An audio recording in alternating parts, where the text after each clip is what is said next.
Welcome, guys, and hello everyone on this Sunday afternoon. Welcome to the first pre-season test for the FormulaSimRacing 2021 season to come up. We are about to hit the race server, which will be open to all FSR members. So the mod not released yet, still in beta condition, but you guys will be able to see how it will drive. You will be able to see about the new rules. We will need to get a little bit of a calculation book on our desk hashtag soon, because that race will feature refueling. We will have no DRS. We will have two different types of tires. We have an interesting set of rules, that's for sure. And we're gonna dig deeper into the entire rules and race situation. But yeah, first of all, welcome everyone to tonight's show. Yes, it's quite early on a Saturday, but I'm quite happy about that. It just leaves me some other stuff to do later on tonight. Yeah. So, about the new mod, it is still a kind of V6 engine. It's combustion engine though, it's no hybrid, that's for sure.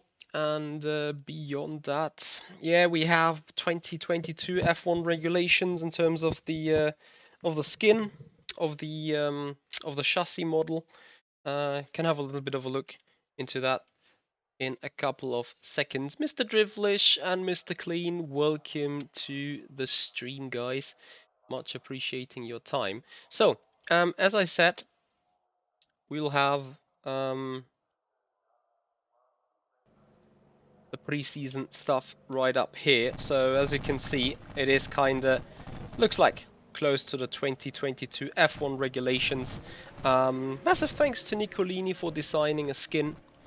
As you can see, we are on the race server with all the Pro and WC drivers coming up in that season. So, we will hit the track because we have not done any practice. As you guys know, we had the 8 hours of Indianapolis and the Virtual Endurance Championship last night. So, of course, not more running done in the FSR car, which means we better get out and hit the road for some practice. And yeah, as I already mentioned, it is fairly interesting situation when we're speaking about rules and everything. Since we will have refueling enabled, so that brings up a complete new kind of dimension when it comes to the actual racing. Anyway, as I said, we're about to hit the road now and see how the car feels. What is the plan for tonight? We're gonna do the alternate strategy. That means we're gonna qualify on the hard tire, because there's a following rule during an event. So an event consists out of qualifying and the race. Car is a bit too loud. But that is better. Oops.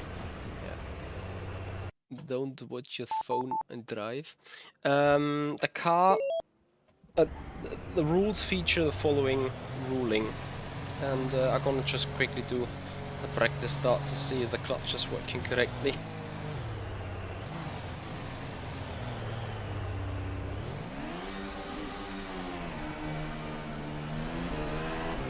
So, there's the following ruling during an event. And again, events consists out of qualifying and the race. You have to use the hard tire twice, which means if you qualify on the hard tire, you only have to use the hard tire once in the race. If you qualify on the soft, you have to use the hard twice in the race. So I think that is an interesting quote. That's an interesting thing to be looked at. And well, we'll see how this goes. I think I need to recalibrate my brain a lot when it comes towards F1 cars, because usually, you know, you're not really pushing them hard in the race trim, in the race condition, but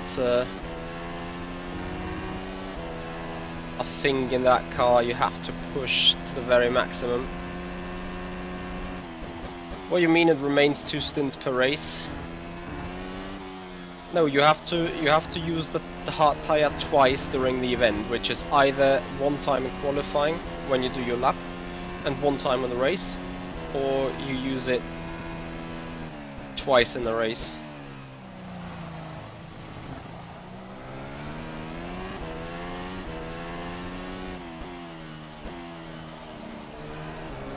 So I've just done 5 laps the last couple of minutes offline, and just created something really quick as a baseline. Something what I think could be raceable, and now it's time to find out how this feels.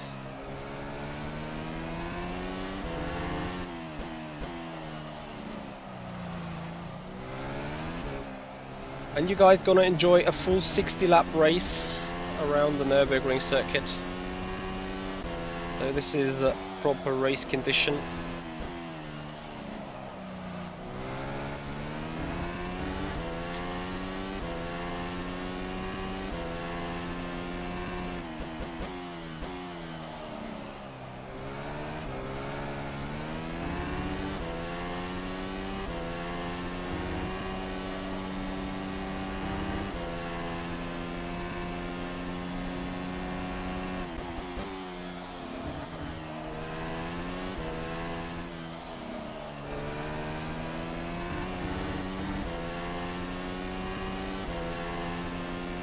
Are we going purple right now?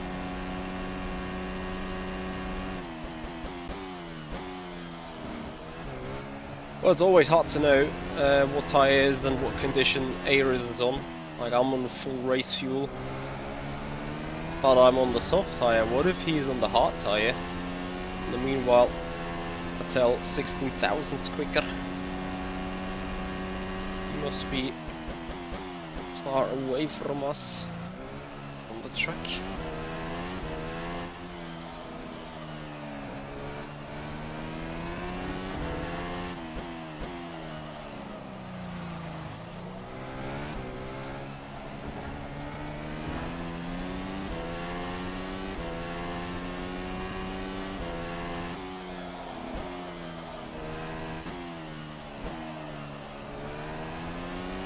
Huge question, of course, is how long will those soft tires keep alive when we treat them hard.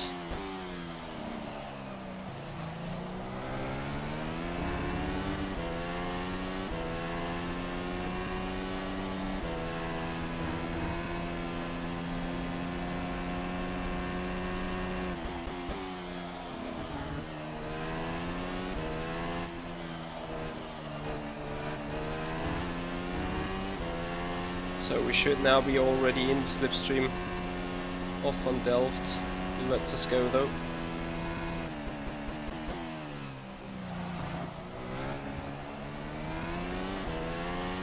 So as we had a little hesitation up to the final turn last lap, costed us a 10th, nothing too special, but of course means that we couldn't get provisional pole on Patel.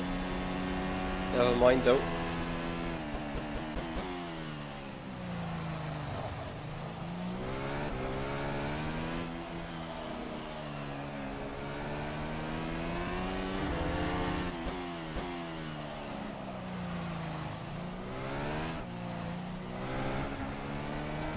Gotta say, I think you need to be very, very precise with what you do in this car. Like, you know, it feels easy to drive, but you do the slightest of mistakes and immediately lose valuable time.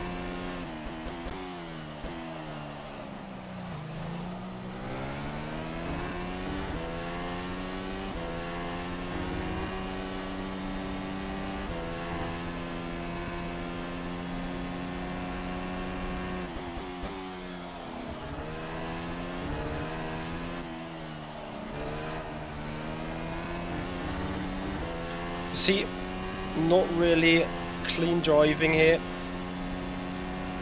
It's instant time loss.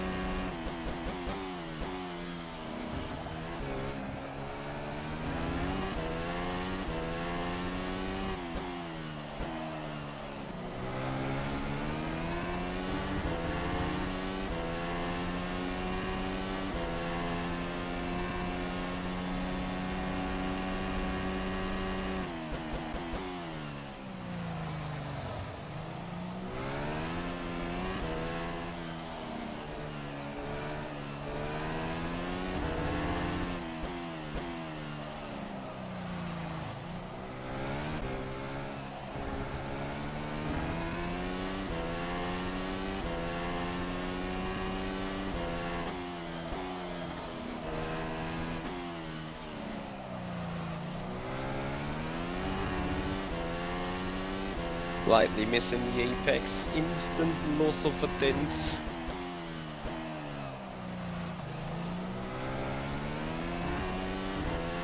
Tight white line working perfectly in the Dunlop curve this lap.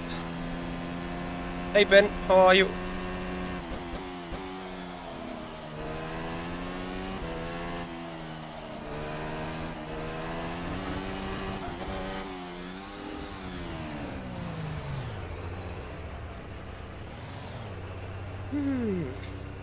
Not entirely sure, like,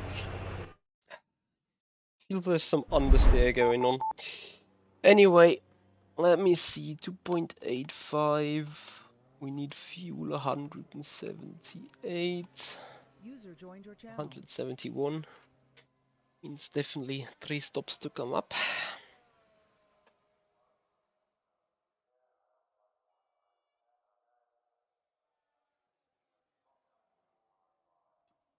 Yeah, Troll Turismo didn't touch the wall happily, but it was a close call indeed.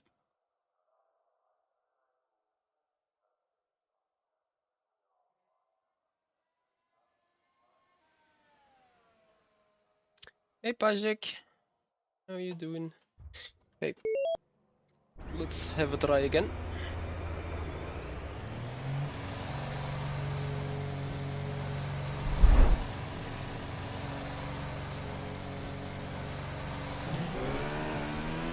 It's roughly 20 minutes till the qualifying session, so not much more time to lose with. And in the qualifying session we then deal with the hot lap pace of the hard tyre.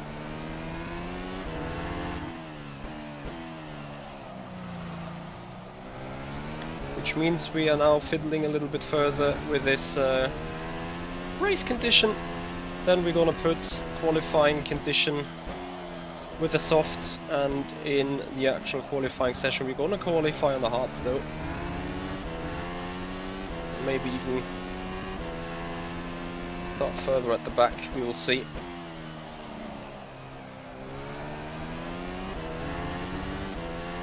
Also, what is new on this episode of FSR, we have no tire warmer, so no tire blankets, means cars' tires have 30 degrees once they get on the car, which will be extremely important and extremely interesting for the hard tire compound, that's for sure.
Aero change feels good.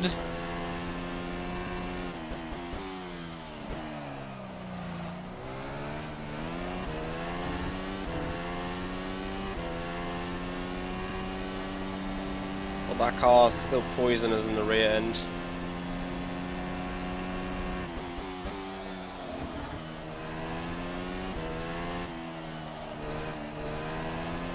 Yeah.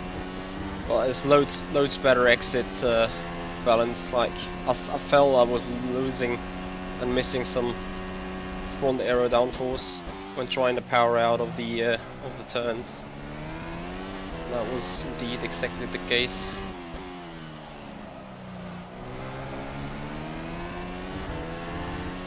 So we're going to improve half a second. Into P3 we go.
Red Devil, the rFactor 2 competition system, is making use of that that car, but I don't know if there is an official league or anything.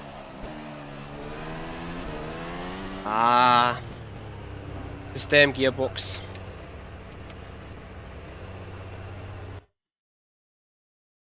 Oh, don't actually know what to do on that damn gearbox. Because short shifting actually harms completely the rear end balance.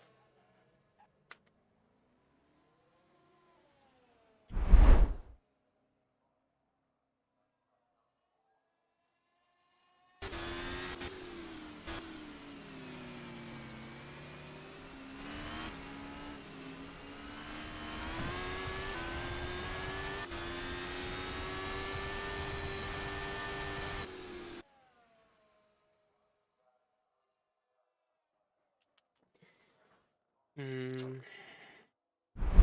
be right back.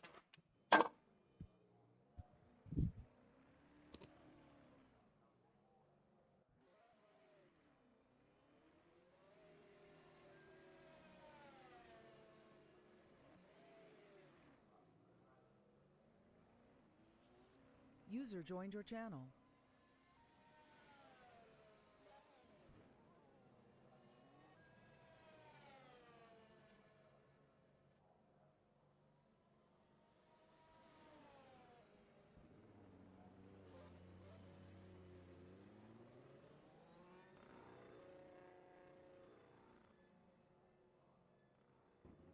User disconnected from your channel.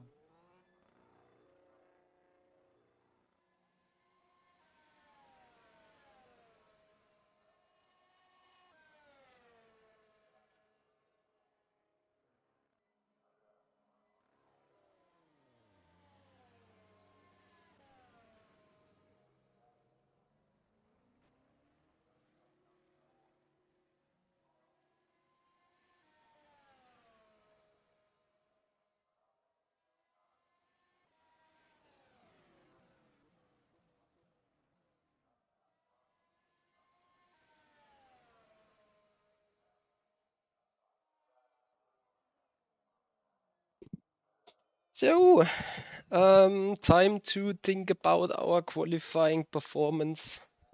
As I said, I will now come up with single lap shots with a hard tire. Will that bring us ahead of Janos Brajok? Probably not. I think that the hard tire is a fair bit slower. Let me first think about preload. I mean, I cannot put the diff even harder. I put the diff even more close, like the car doesn't turn anymore at all.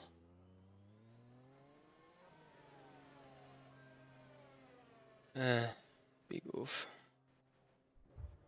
Oh, forgot about the fuel. Hey Levy Games, hey Richard, hey boys. Fuel. 9 liters, no, 6, 7, 6. Actually, 6 liters should be sufficient.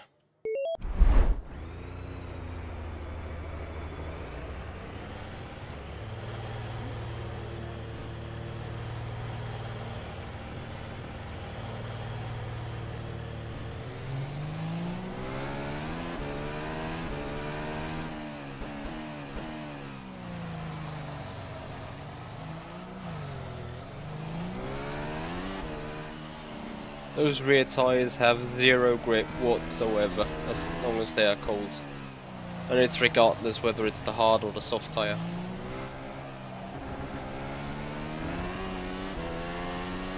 I think you need to be very careful with throttle in general. Car's just very tail happy there.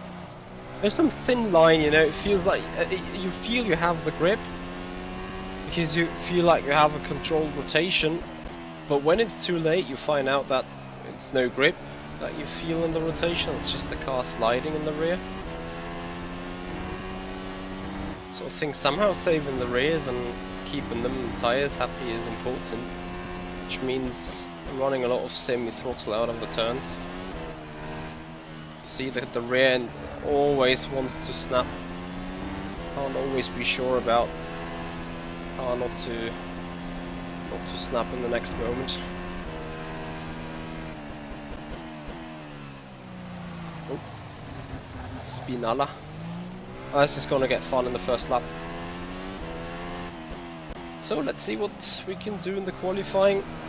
Towards the car, the power deploy.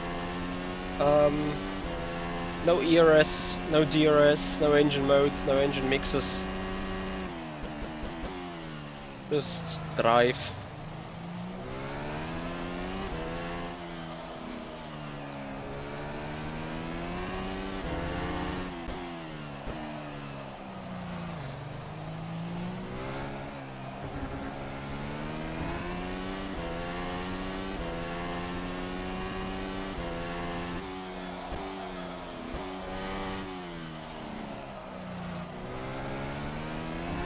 Between you and me, guys, I'm not surprised that I'm not going massively quicker.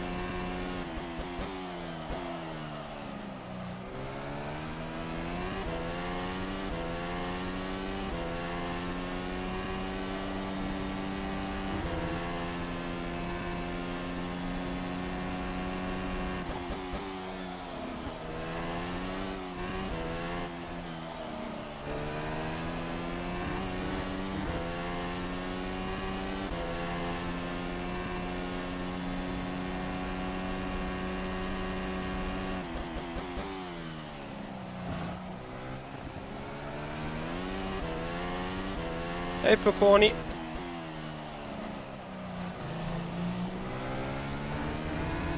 Wow. Short shift. Just gives us a full second, full tenth of penalty. E5 in that condition. Let's swap to the soft, just to see the 1 lap pace difference.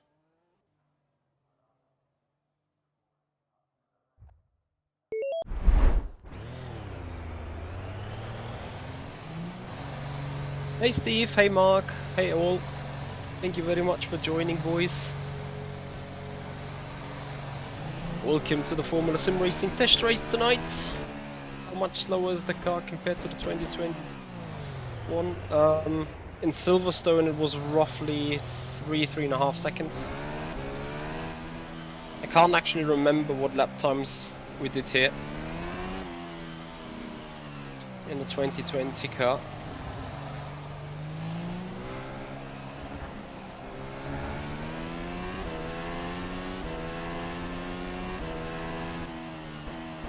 Need to look that up, to be honest, but on Silverstone I think we did 30s and 29s with a full fuel tank, and with that car I did a 34.5. So yeah, it is a fair bit slower. It doesn't feel as slow though.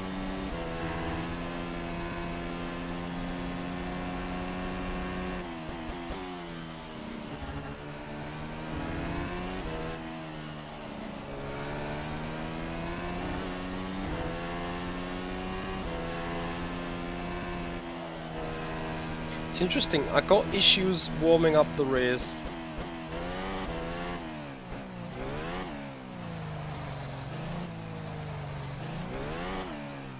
And despite there's literally no rear camber on that rear tyre, the outside of the tyre simply doesn't want to heat up at all.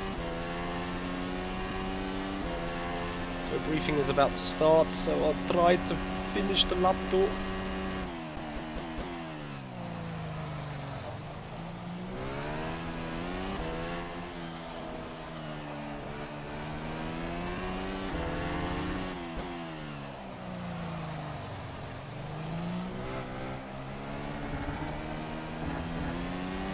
Wow, 410 in the first sector alone.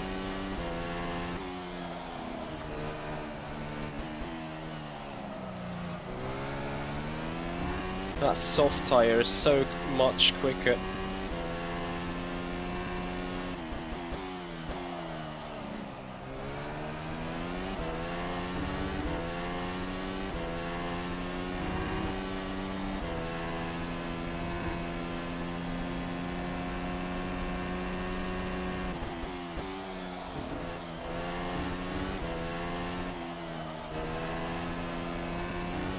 And I've probably not even used the full dimension of it already.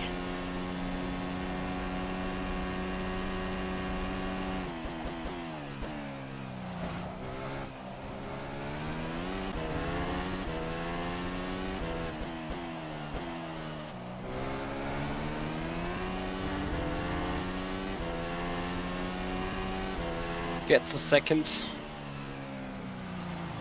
Just a little more than a tenth off from Brajok.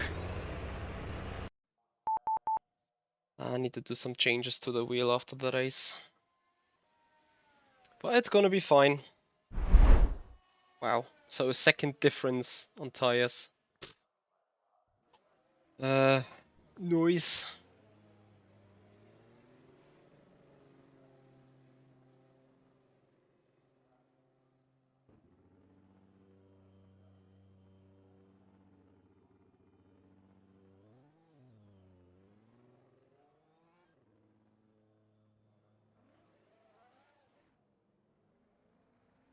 Yeah, I mean we can have a look from the offboard on that lap currently, as I think we have still some time left before we actually get going. Okay guys, Whisper Test, please just write in the chat if you can hear me.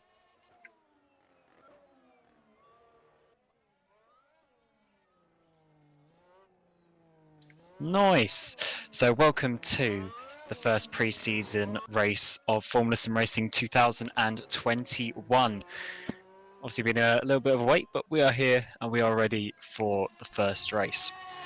So today, the main goals of the test are to do a race event simulation, pretty much. So we're going to run the same qualifying and race procedures that we would when we get to the first race in 3 weeks' time.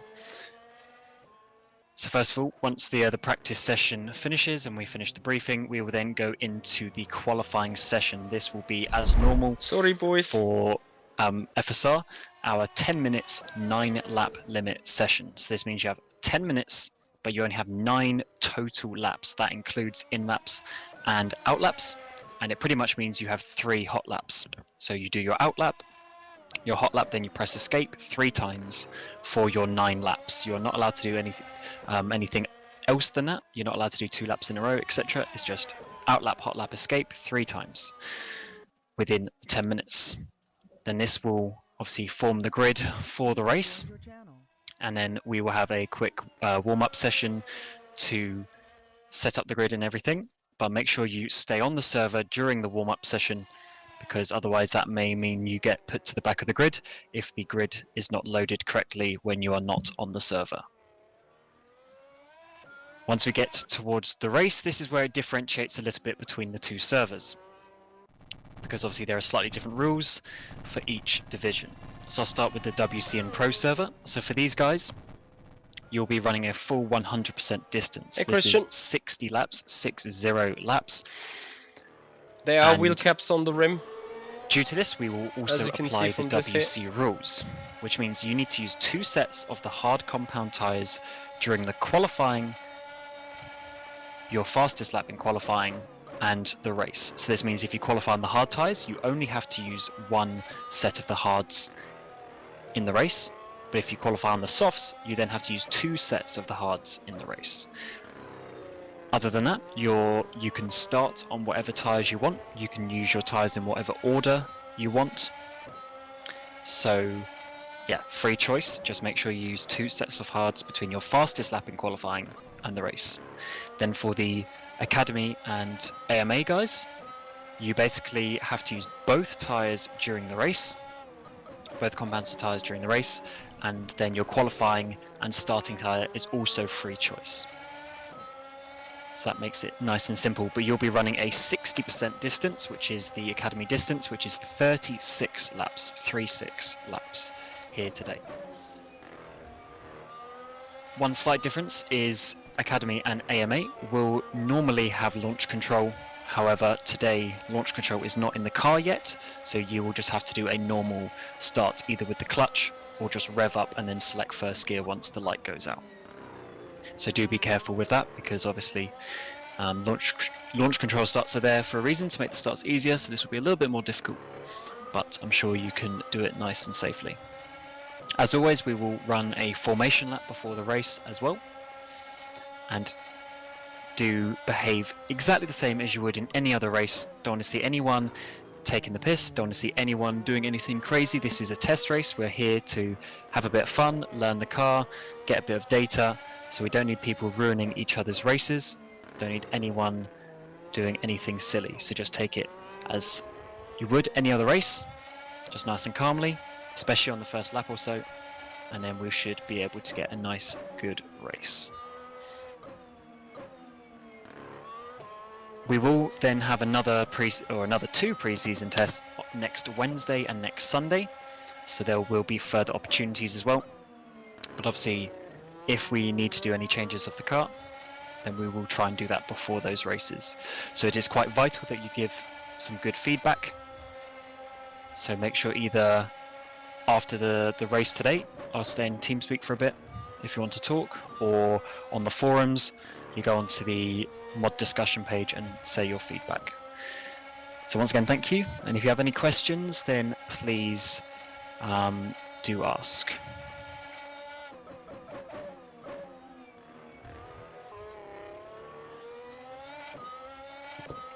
Yeah, so the pro guys, I removed them on the outside mark. I guess in theory, can follow their own rules and stop at their own distance. Obviously, you know, we're not going to be checking this. It's just there's no reason to not follow the correct rules. Otherwise, we're not going to get relevant data. So I would still say for the pro guys to follow the same way.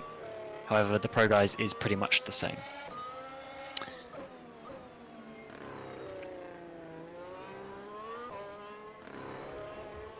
I think they're just some ailerons for diverting air. I'm not sure what they are actually for. Hey James, doing good, doing great. How you doing?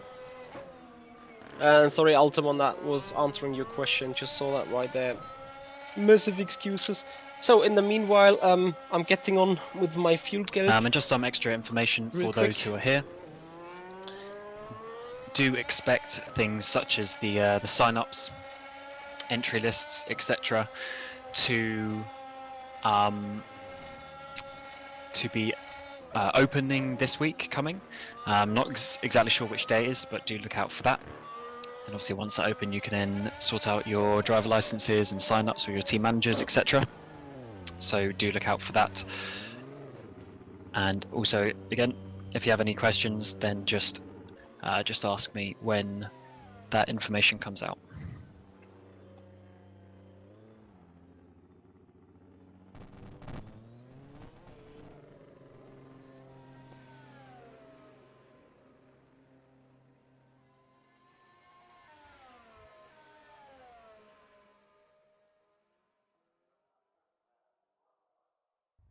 Alright, so if there's no further questions, we will move to the qualifying session in just a moment. And remember that 9-lap limit. If you go over it, you will be disqualified automatically, and then you will start from the back of the grid. Parc Fermé is enabled, and it is we are testing a slightly different setting today. So there may be a couple of things that you can't change from previous seasons, such as steering lock, for instance, that is now going to be locked in Parc Fermé, and a couple of other bits. So do make sure you run a race setup in qualifying, also with things such as the radiators.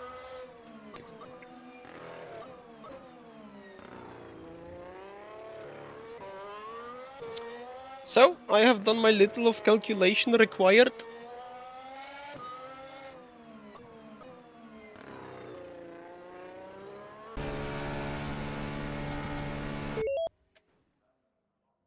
So since we're still in warm-up,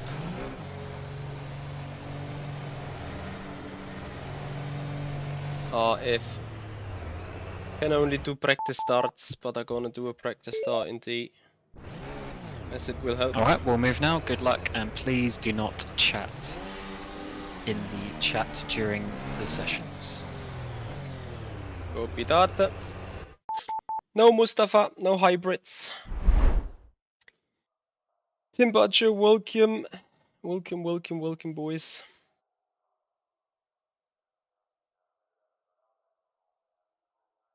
Damage should be 100% all round. That is the standard for FSR.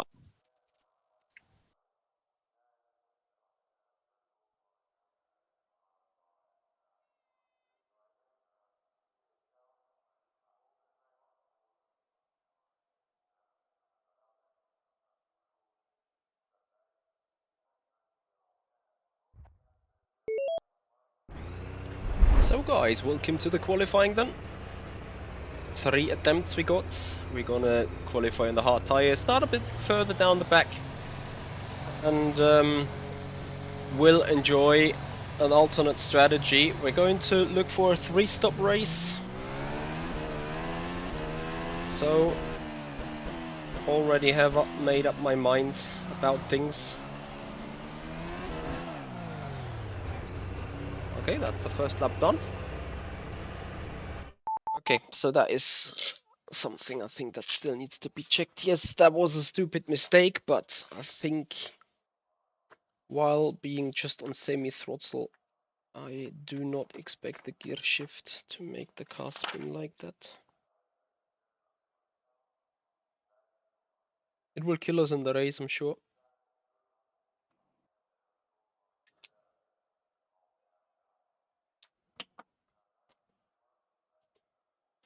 There was something else I wanted to check.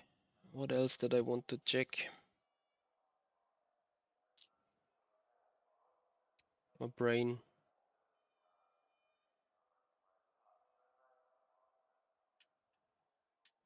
Gonna put the crew chief up later on. Noise. Ah, for God's sake. Something just picked my attention. Anyway. Let's just try again.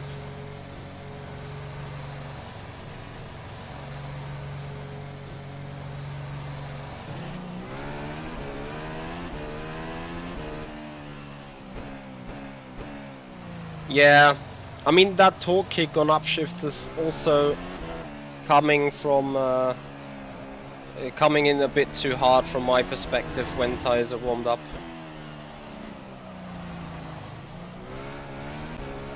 I agree this mainly probably was caused due to low tire temps, but I mean one positive thing about that is what rFactor 2 usually never invites to, because you know the way the tires behave is tire warm up on the outlap, usually never a thing. Here in that car though, it may actually be very important that you do that, especially when you try to qualify in the hards like me.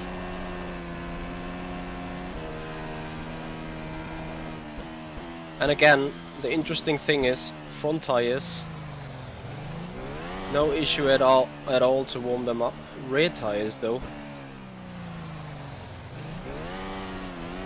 Yeah, you can't see that. It's just the middle blank that really heats up. The outer side, the outer shoulder of the tires doesn't really heat up at all.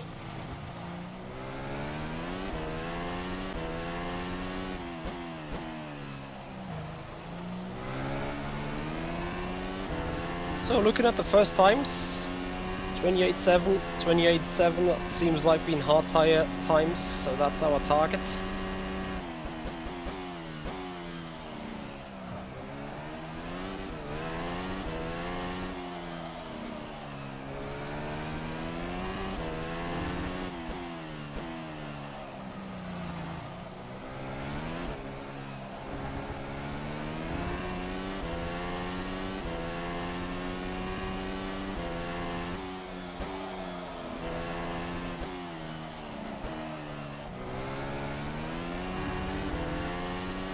Tenth of Prajok.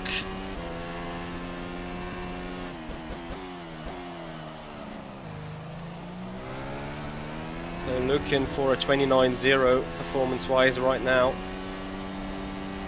compared to what I had soft to hard run and a free practice from my own.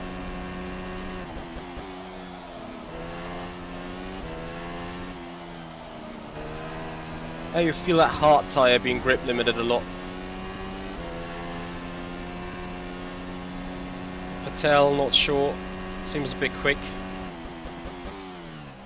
for hard tyres. 28.1. We'll see.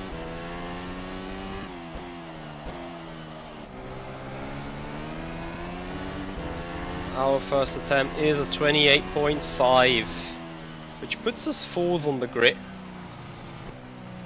We got 24 cars. I may just DQ myself in the end, because I really want to go from the back and test an alternative strategy. Thing is though, it seems like many people on the hards right now. It's really hard to say, like, you know, for qualifying this doesn't look like. So Patel is on the soft, I was on the hard, Roger soft, Roy was hard, Yerne soft. Jordan is on hard. That's what I would do as well.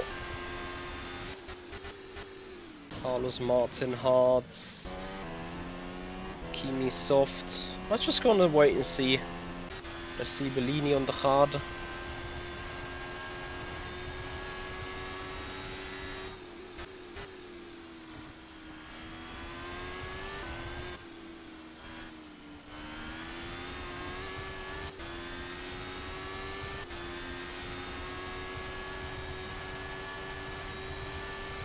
You know, since I want to get you guys a little bit of entertainment, I'm thinking about putting myself to the heart,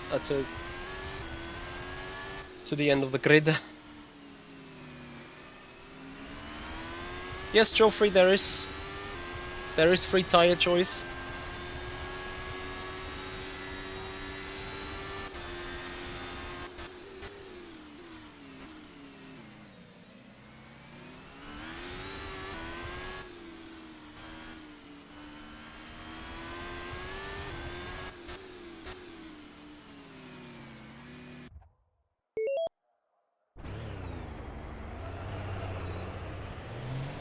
So, I will just go and try for the tries.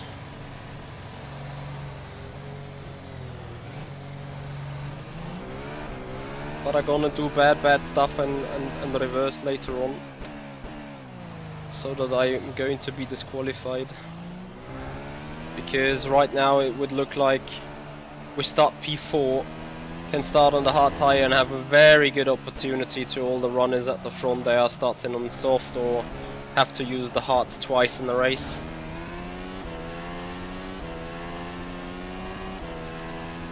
So why do I want to start at the very back? Because, you know, this is pre-season, we want to test things like dirty air, overtaking opportunities, behavior of the car in the dirty air, and if you run tight, fighting for a position at the front, you may not run too much in the dirty air, trying to overtake other people at all. Which basically means you want to be a bit further down the road in order to just get that data in. Nope, cars have no DRS. Which makes that thing just that little bit harder.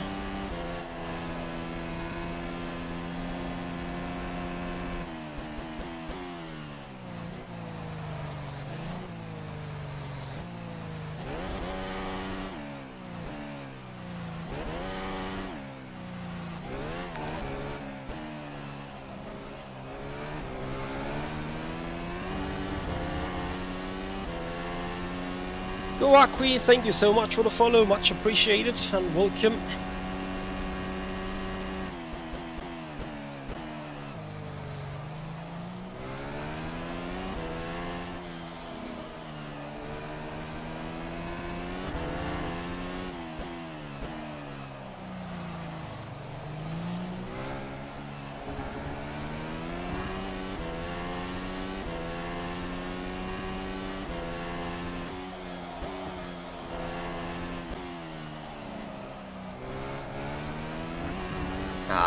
Yeah. The car really poisonous on the rear.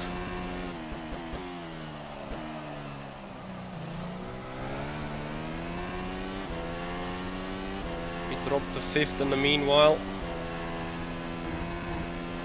Jene Simincic. He's also on the soft, I believe. But as I say, everyone is just learning the car. Wow, what a drift like we had there. And then we end the lobby with the Spinalla. Yeah, but this is why I say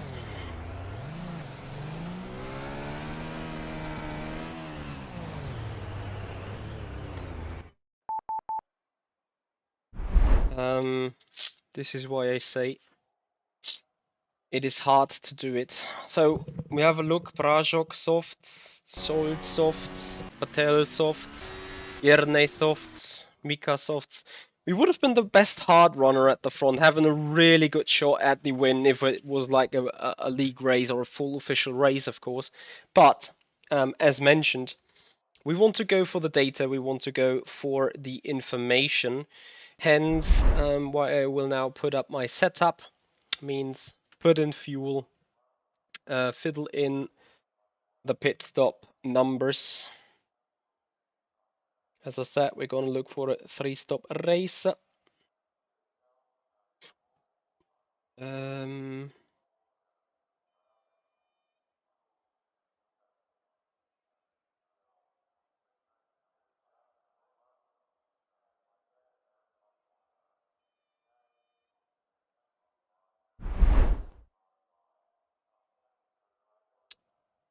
So hence why we start dead last, P24. Dennis Jordan on the hards. Sibellini done also on the hards.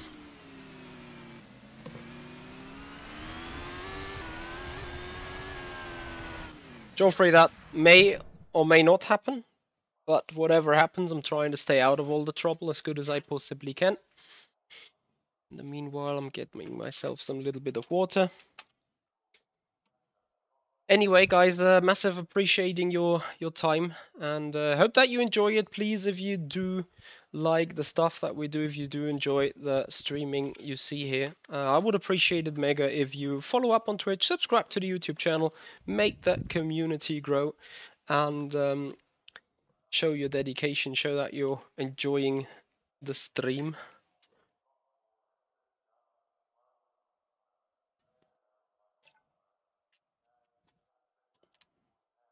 Also, in the meanwhile, I'm trying to fix something there.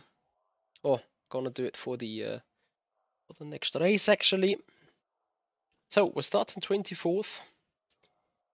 The 0.5 would have got us. Let's see what Burlock was on. If as the session is moved, that information's gone. But it looks like he was on the soft tires as well. Anyway, we're now up and ready. Warm up will begin shortly, which means we get another chance of doing a test start. No Steve, no DRS, no KERS, no anything.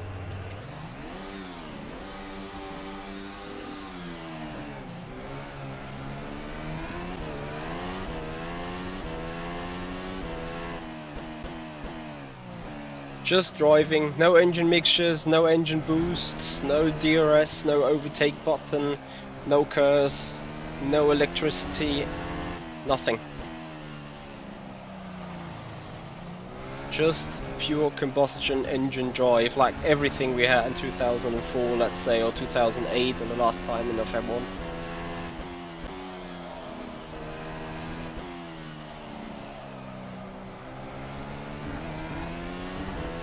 Yes, we will have a formation lap, and formation lap will be important. So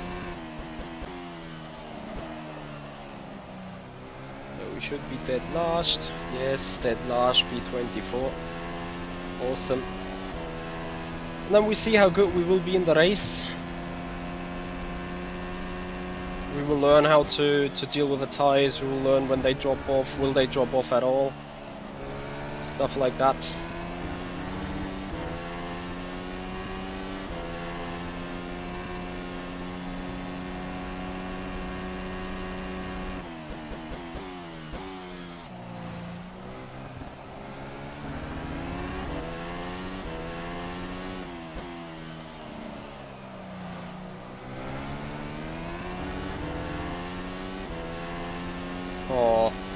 Sadly, that overlay puts so much load on the machine. I'll either have to not run it or reload it loads of times. We'll see.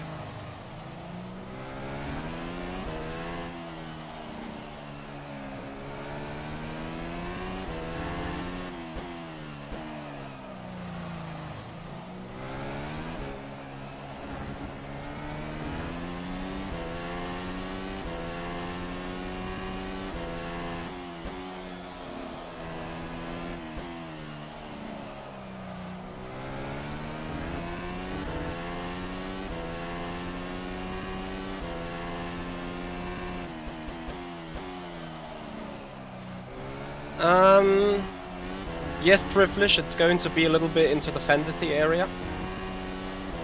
The problem with the 2022 regulation, of course, is that we do not really have physical data. You know, we do have the sporting regulation, we know what is allowed, we know what's not allowed, but we don't know about lap times, we don't know about actual car performances, we don't know how the aerodynamic really works in the dirty air to replicate something accordingly. So we just decided to go for, or FSR administration just decided to go for a little bit of a, you know, of a hybrid way.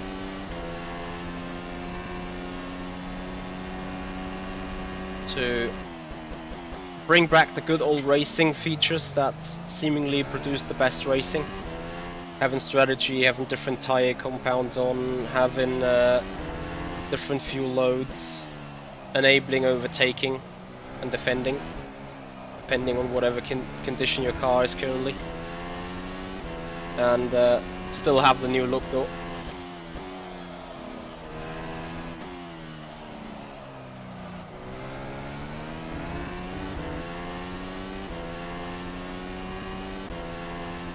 Can always argue about whether this is the right approach or not, but it is what it is. It's what FSR administration decided for. We just carry what they think is best. I mean, the league has a lot of people participating lately, so there was loads of interest to the new car. The rules proposals have been out for quite some while, and there's no big warning bin. So yeah. Hey Joao.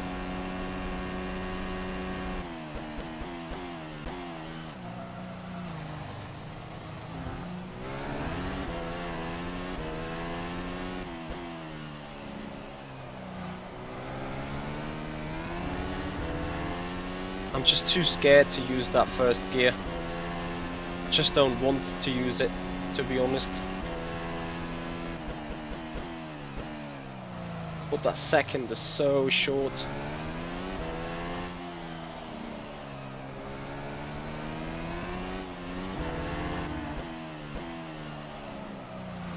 So guys, I'm very sorry, but I believe for this race I cannot run this tower. It has always been an issue here at the Nürburgring. And I can't run it. Radio check. Spotter, radio check. That's the end of the session. We'll have the spotter for you. We will have the relative for you to be seen, so you guys kind of know where we are in the race.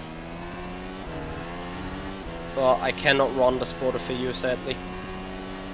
It's just too much stuttering going on. We are just about to start. Unless we race in this view. Your fuel strategies and your tyre strategies. But even in this view, I feel it has an impact on the machine. So yeah, we'll start in a minute or so. So just make sure you go for a quick final P, especially if you're doing a WC race, a bit long. But yes, good luck, and please write your feedback on the forums after the race. Thank you. Final time into the pits.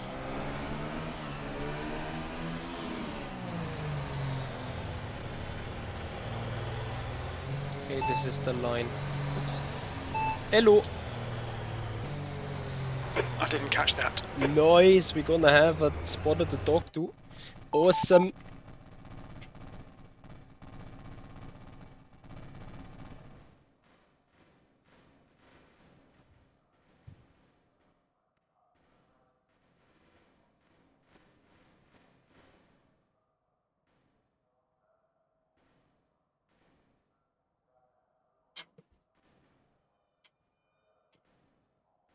User left your channel. Mustafa, there is refueling. User joined your channel.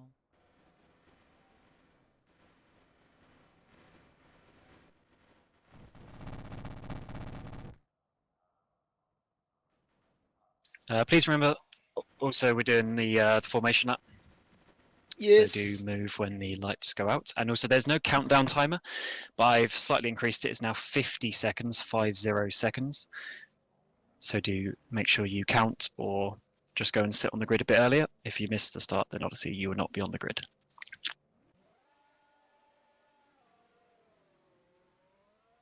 I love my car just to be pushed out of garage. Hello. It's not enough pit boxes, I believe, for the Alright, track. we'll move now. Good luck.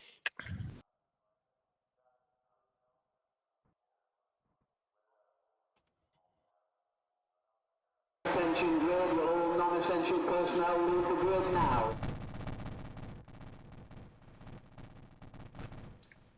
I do apologise for those garages, by the way.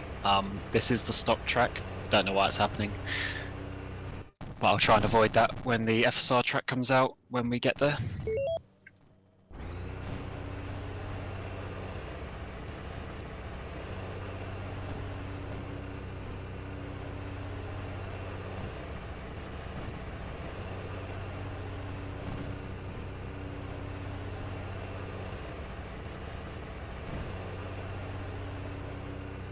Uh-oh. So loads of hard runners I can see here. Oh no, Yene has left the race. Thank you for the support, Christian. Much appreciated.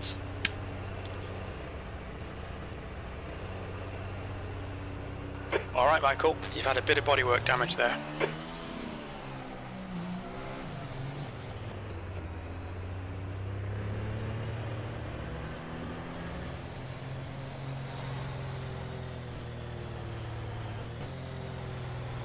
So I'm not sure if that's correct. Everyone running with the softs at the front, I don't believe it is.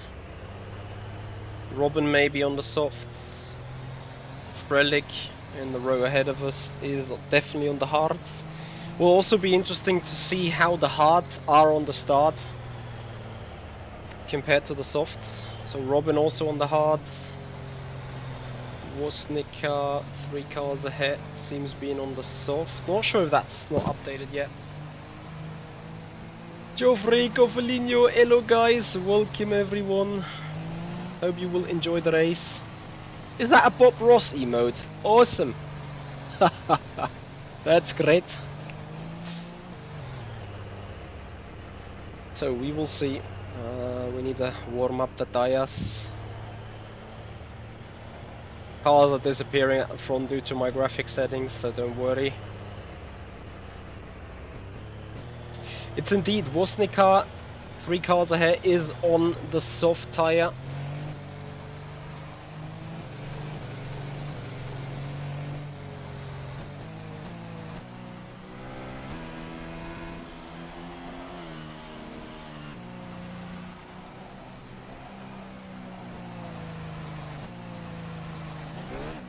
I definitely don't want to be cut out by a shift torque push on the start, that's for sure. Especially since we may have to maneuver around other people on the start. We never know that. People are going very slow though. Someone is going even off. Well, okay, someone has crashed. Whoever that is. He's again in pit road. That was Ibrahim Khan.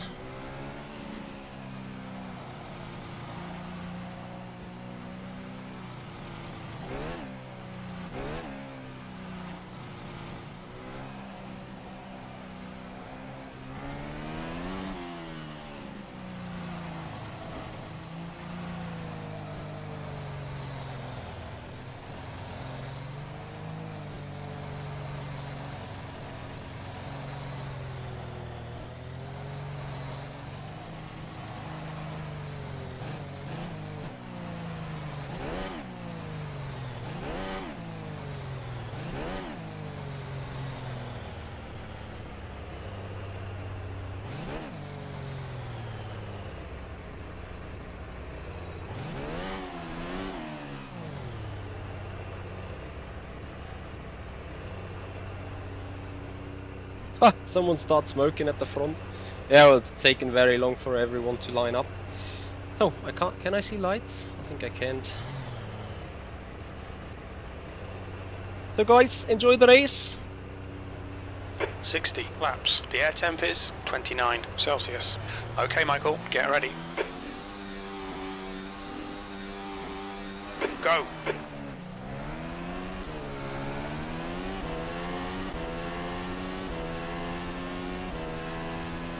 Car right.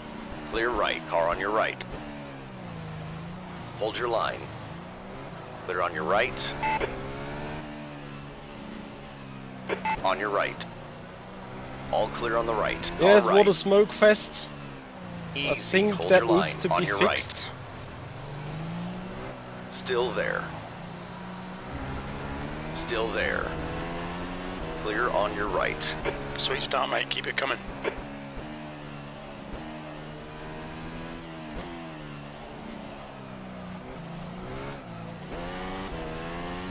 So, let's get them tires up to temperature. That guys are very, very aggressive though.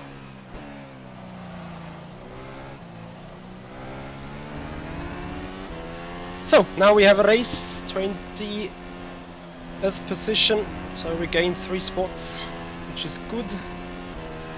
Felt like I gained even more, but yeah.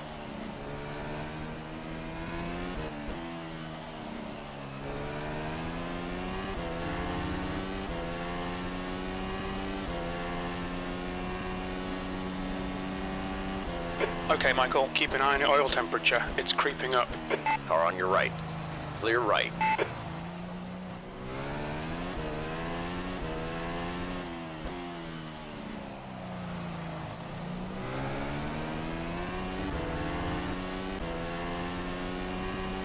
Careful, car on your left. Clear left. 20th place. Careful, car on your right. Clear on your right.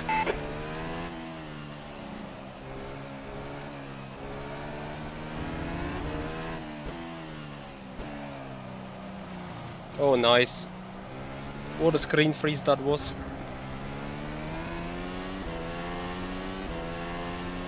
Yeah, at least the car is fine. Which needs to be seen on the good side of things. Now we just need to see whether our setup is working Okay, good Michael, enough your engine temperatures are looking better now. in the dirty air as well.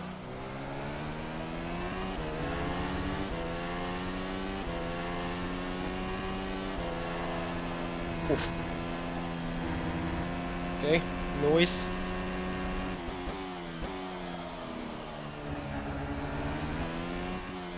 Safe to say I got no front end. Just not sure if that is down to the setup philosophy I just chose. But in clean air the car feels really, really grippy. The leader's just done a 129.3.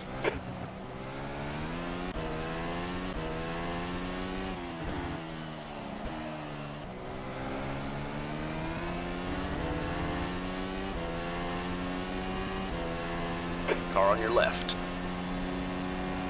Careful, still there. Hold your line. Clear on the left side. Good stuff, keep it coming.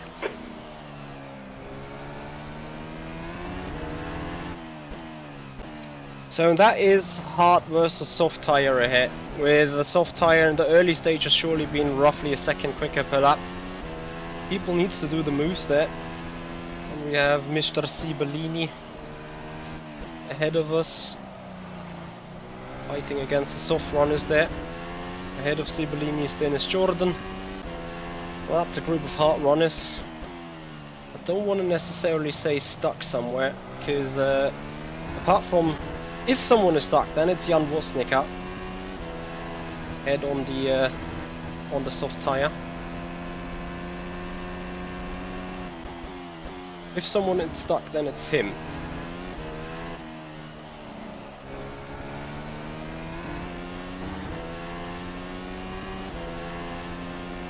Your right sides are cold. Your rear brakes are Sven, getting we pretty do hot. not have Your front brakes any are getting pretty hot. engineering data from the real life, so we can only try to emulate. Yellow flag, watch out. Ooh.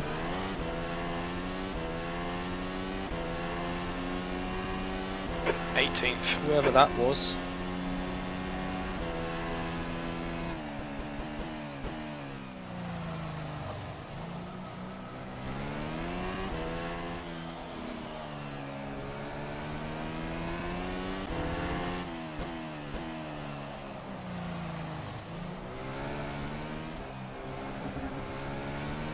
Yep, was very dangerous indeed. Tires of the car behind. Oh no, I just can't hear you. Yeah, F. Cold tyres all round. The gap in front is now 0.7. Who is leading? I really don't know. Okay, copy. Seems like that doesn't work for RF2.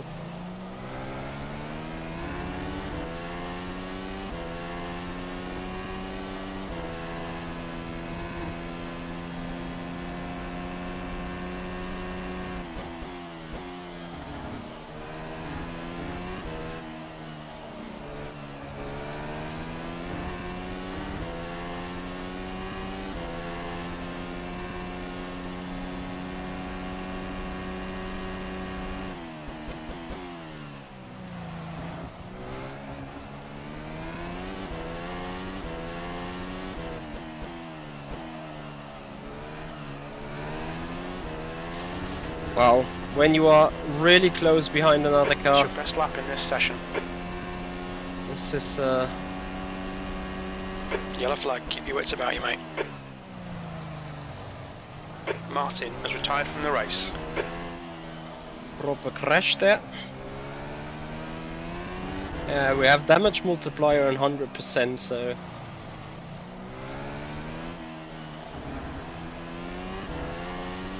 need to be careful.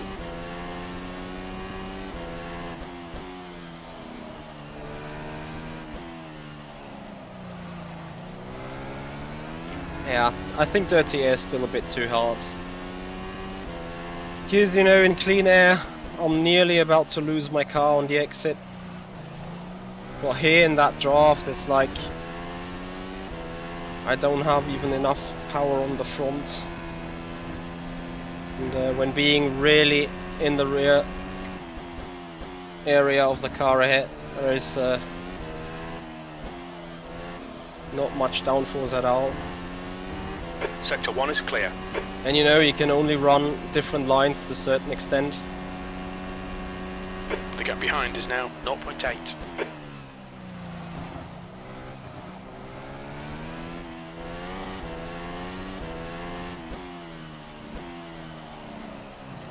Green flag sector 3. Not sure what V14. what that was now.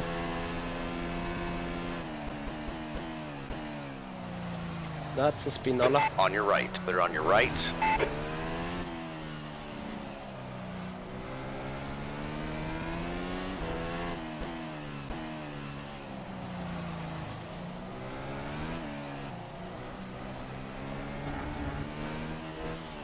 Careful, car on your right. All clear on the right. Car on your right. Clear on your right. Car right.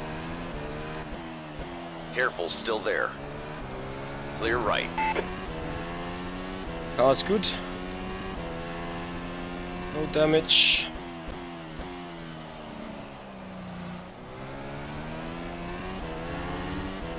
Not sure if Sibellini got some damage though.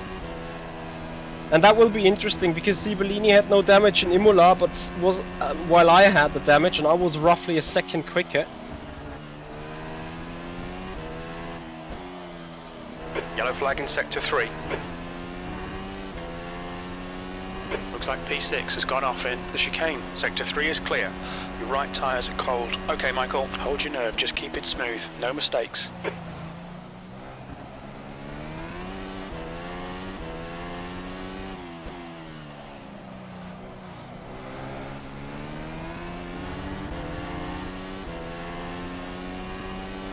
I'm lacking traction on the exit, to be honest.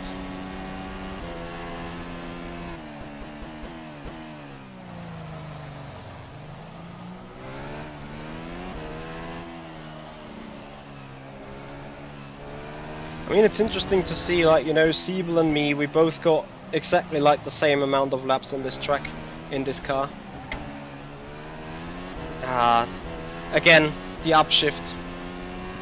The upshift torque shock. In my eyes, it's overdone. I can understand that an upshift can interrupt the gearbox, of course, or affect the gearbox.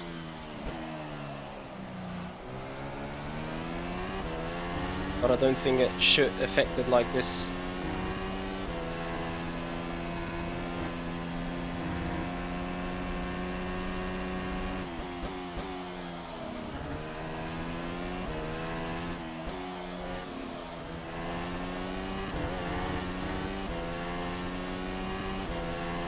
To get by Sibellini requires a good move somewhere.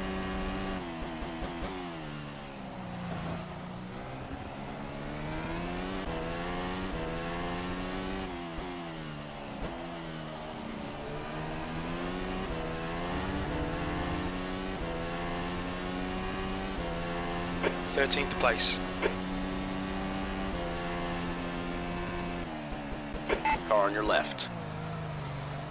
Hold your line. Hold your line. Still there. You're clear left. You're locking your right front going into turn 1.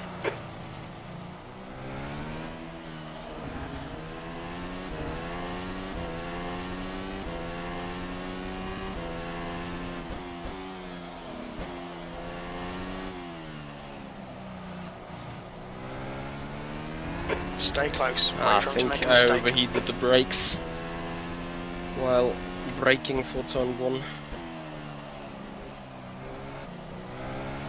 I think Bellini is not gonna like that move. Sorry. But it's a test race, one needs to test, and it's Yellow flag, evident sector 2. I run loads more wings than him ahead. Which means if I need to somehow make it work, like, you know, we got 10 for 4.5, gap of 4.5 tenths now. Your tyre temps are all good.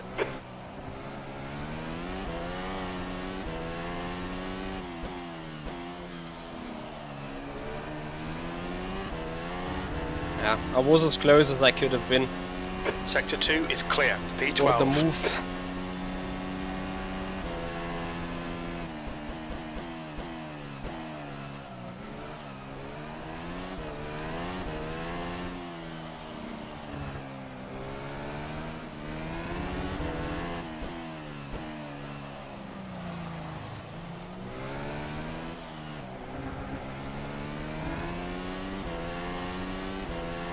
The car has 7 gears. It will get an 8 for the Le Mans race. Your front brakes are getting a bit hot.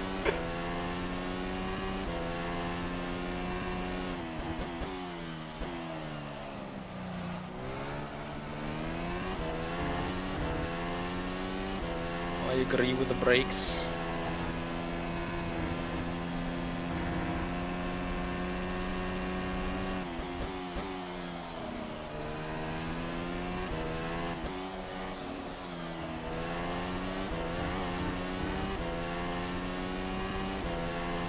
I'm kind of stuck at my 4.5 tenths.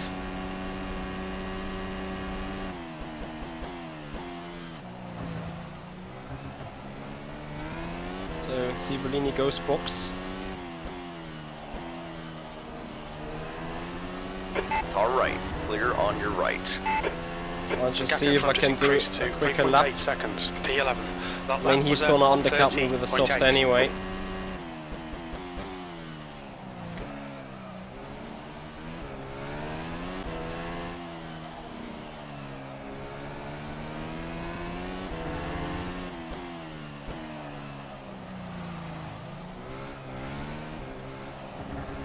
Probably was the right call from him.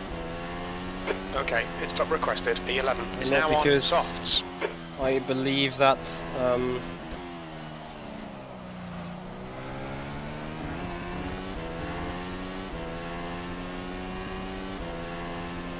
it's not doable. It's probably because of spending most of the time on the softer tire. Not gonna lie, even if we hit everything Pit crew's perfect ready. now, we're surely gonna spend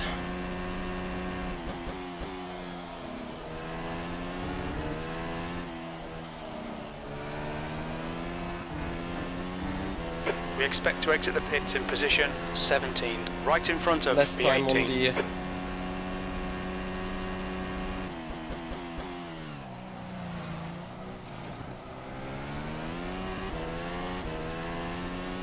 Sorry, my brain is fading away at the minute.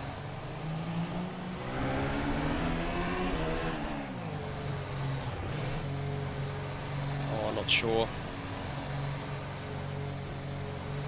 That isn't a pen. Fuel 8 seconds.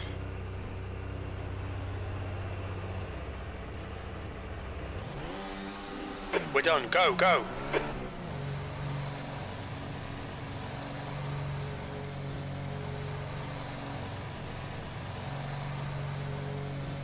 Watch your mirrors, there's a car approaching. Your brake temperatures are okay.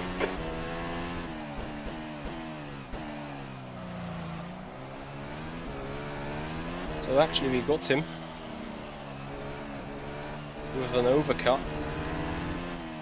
That could be the only explanation to me, is that the soft tire suffers from obviously cold Incident in temperatures sector while 2, coming out sector of 2 pit is road. yellow.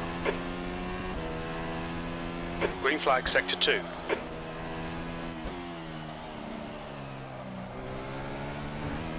But to make this work, I need to do a little bit of fuel saving now.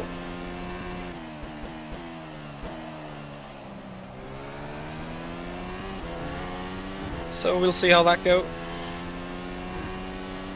Hold your nerve, make them do the work. Guys, can someone of you divide 40? Wait. I need you guys on my pit wall. This is a huge call for you boys.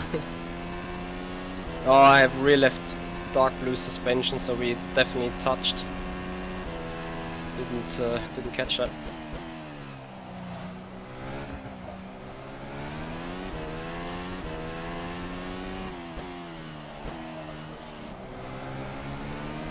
Okay, Michael, there's a car exiting the pits, heads up. We need 42 place. divided by 15, please, guys.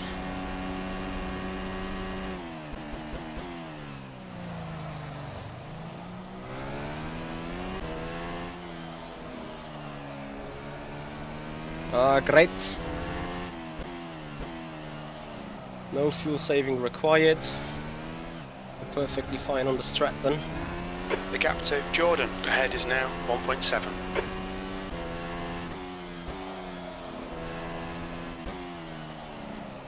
P16 is now on softs.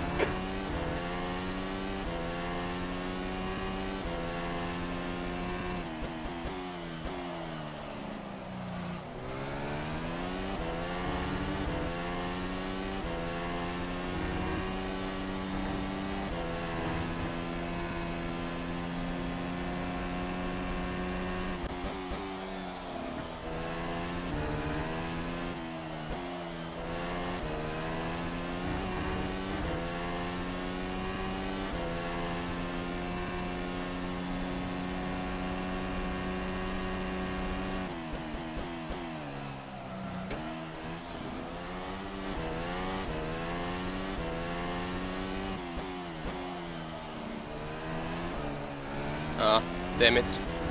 He'll get a good shot on me. P13. Really? Oh, he's too far back.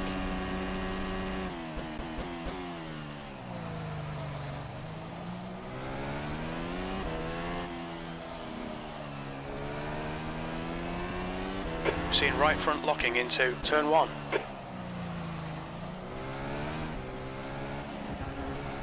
It's a really fun story though, how everyone starts to deal with the car. Like, no one has done laps. You know, Jordan and Siebel and me, we were all doing VEC 8 hours of Indianapolis last night. Every one of us just, you know, turned up the PC 15:30, did 30 minutes of laps. Sector 3 is yellow. Maybe not even a tweak on the setup that much. And now we're sitting here trying to The gap behind find is the now race. 0.8. Yeah, I mean, remember, refueling takes some time. Like for 28 liters, I refueled 8 seconds. I think for a fuel tank you refuel Yellow flag in sector 1. 14 seconds. So that is there's quite We some. think P5 has know, binned it in turn 1. Green flag sector 1. Quite some strategy tool.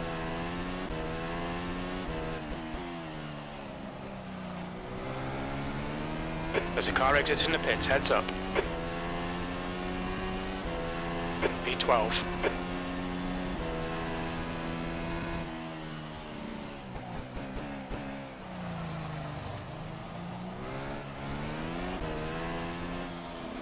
Sector 2 is yellow.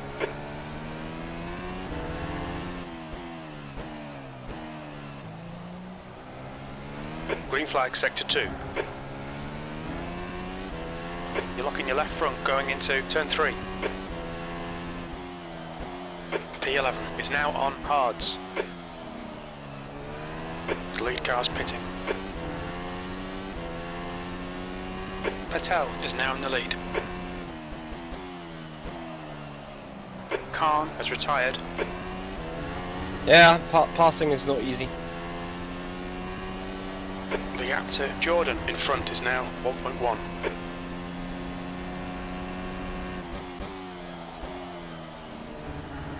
Especially when you brain fail like this. The grip of the front The leader tires is now very on sensitive. hards.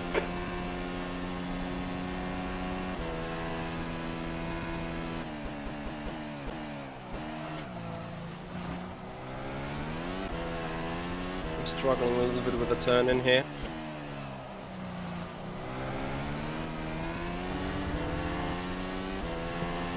And that's how easy it can go the other way P10. around.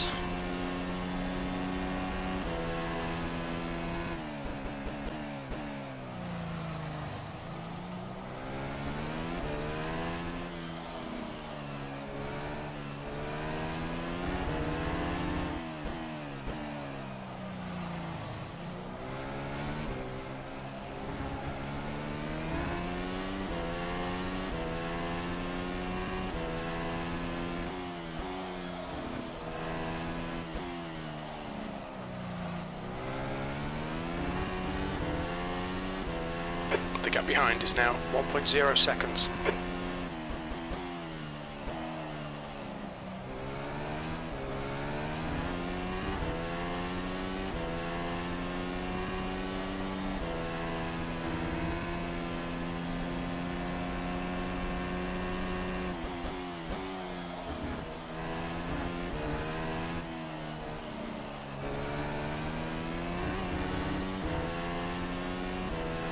So Thomas Wach ahead is on the hard tire, it seems.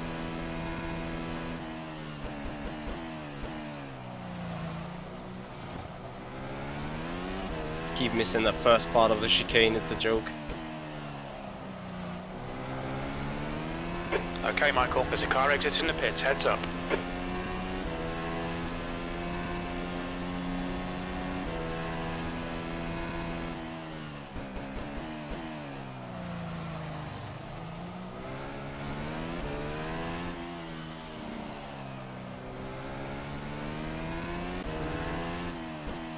The car in front is Jordan. Well, that's interesting to see, isn't it? Like Jordan, even with the soft tires, it's not like he just can drive past Wach. Wach's tires are probably fresh. The leader, Patel, is pitting. While I was, well, I don't want to say used, but certainly we've done some laps on them. Stick to the plan, don't be intimidated here.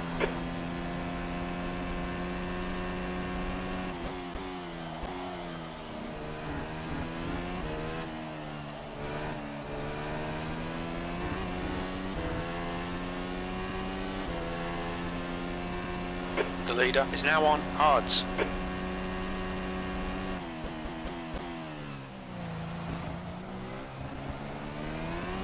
Finally, for once.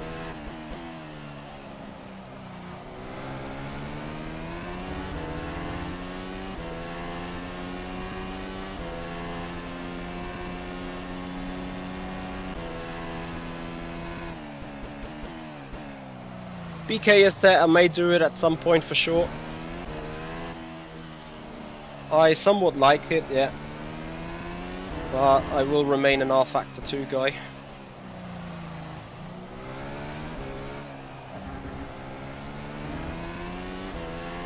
So, now Wach is right ahead of us. Okay, pit stop requested. We need to make sure to pass him soon.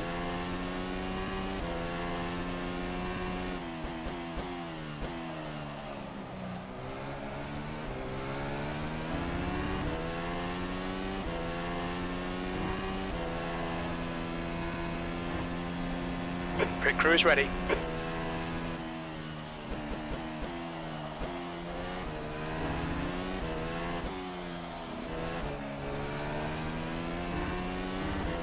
When we exit the pits, we should be in position 15.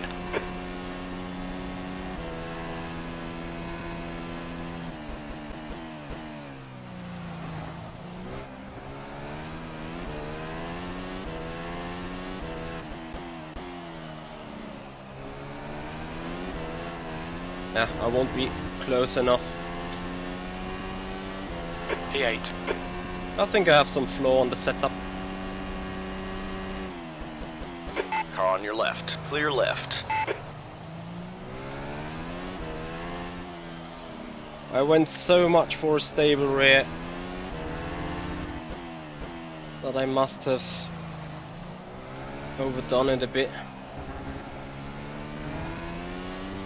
Also, of course, if you, what you need to know is that when you turn in and late a bit, and you are so much right, 100% offset to the outside lane when it comes towards dirty air and stuff. This is no goodie.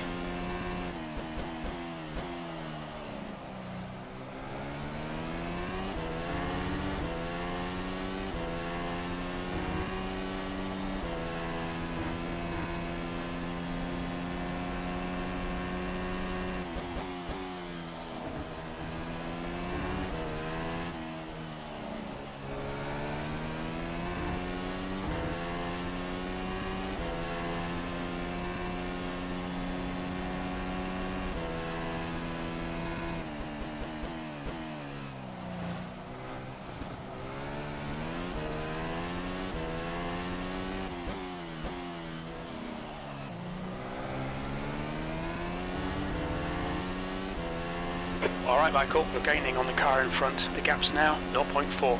Your lap time was 1:30.8.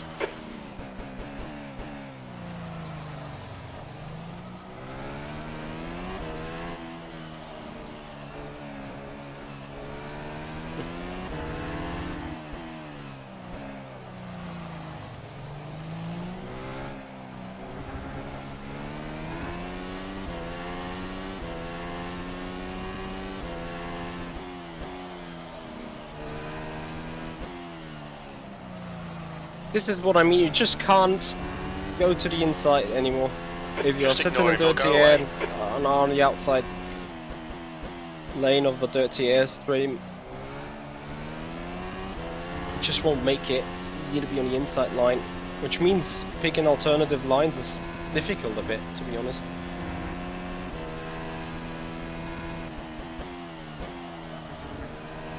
As you can see, as long as you're in the inside of that slipstream line, it's kind of alright, but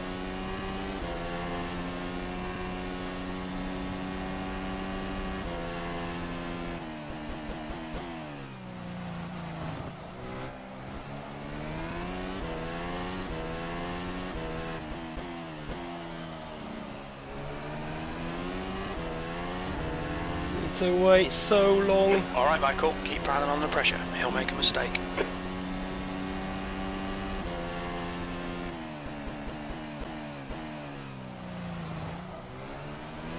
Left side. All clear on the left.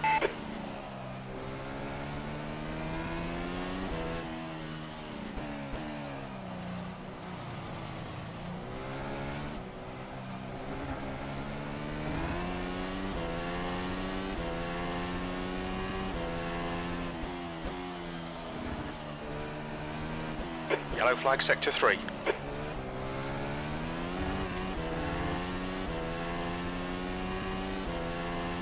Green flag sector 3.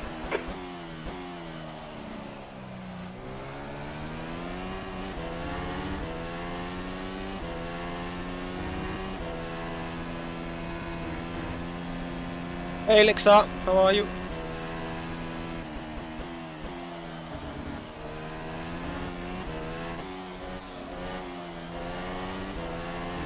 You're just going to have to send it, mate. They're slow into turn 10.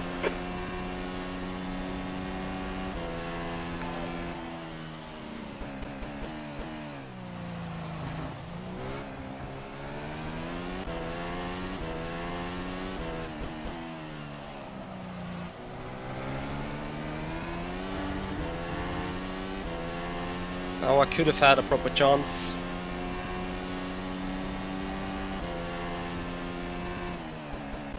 On your left. Still there. Easy, hold your line. Clear left. Tiny bit of aero damage, just ignore it. Yep, again on the rear left. A small notch, that's the very same thing that I did to Sibellini. With no bad intention though. But I think I will need to have a look on the Motec file. I think with the current setup I put a little bit of brake blanking. I think I'm overcooking the brakes, losing brake momentum on the late braking zone. Therefore then slightly overshooting the corner. Okay, Oh, I'm Michael, also don't let this guy surprised distract how you. good those mid-average, you know, the standard setup runs kind of mid downforce. I run a little higher downforce, and I got the impression of being harmed by drag, whilst not being benefited a lot by cornering speed despite dirty air.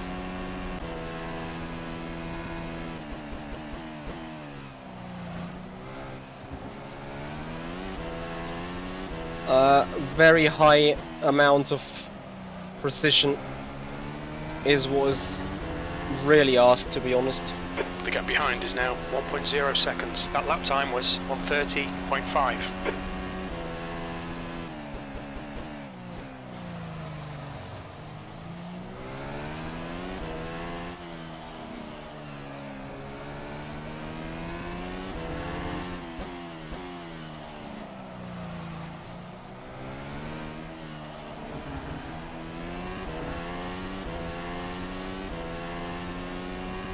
It's fair, Lexa. We can have a chat about that later. Basically what you need to do is you upload elements. In blue you upload elements in, you know, with logos and arrange them.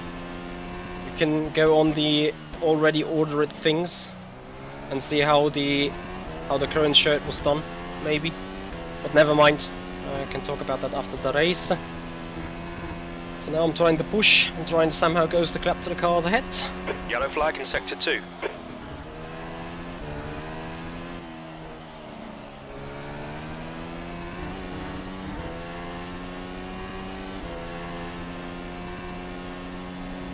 So in GT3, I'd say it's Assetto Corsa.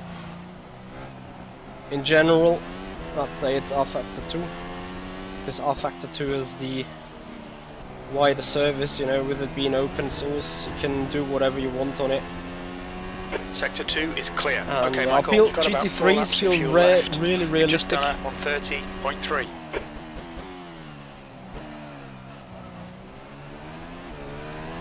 On ACC, and not too realistic on rFactor 2. But then if I remember how we sometimes had to use and drive FSR mod, then there's loads of possibilities that can be simulated and everything.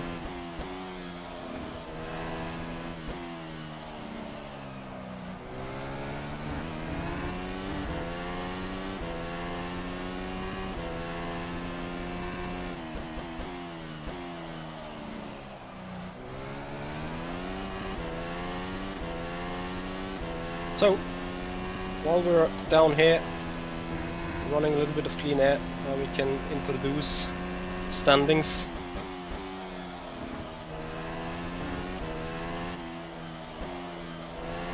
I think it's fair to say the maximum is most likely being P5. Not sure how P3 and 4 are being able to attack. Remember, they have to use the heart twice. Not sure when they did that.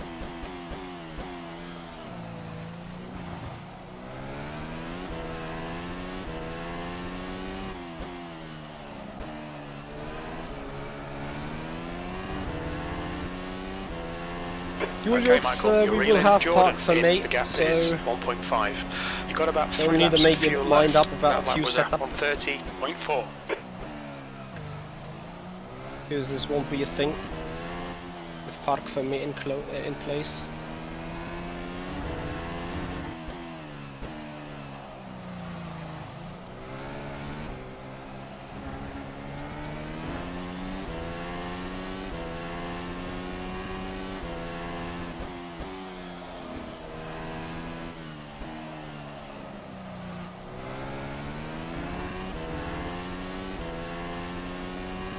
Ratatatatat.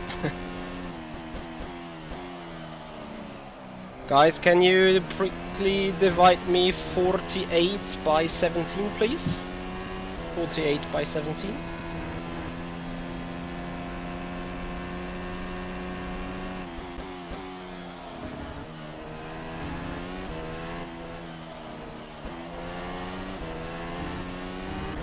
Sector 1 is yellow.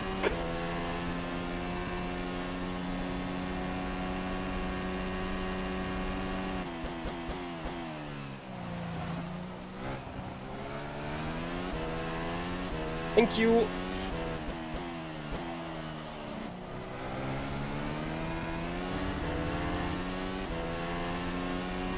Only 2 more laps of fuel. Your lap time was at Copy, 2 more laps of 129.9. fuel.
Okay, Michael, we expect there'll be no traffic on exit. On exit, we should be in position 12, a few seconds behind P12.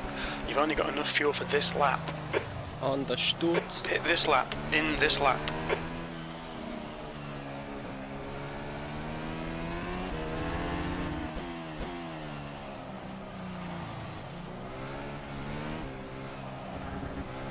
So, The pit crew is ready. I think the Stay soft close. tyre. There might be a chance here.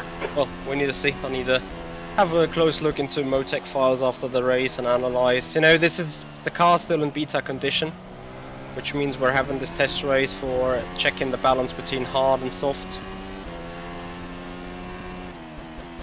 In terms of pace, durability, literally everything. 2 litres left.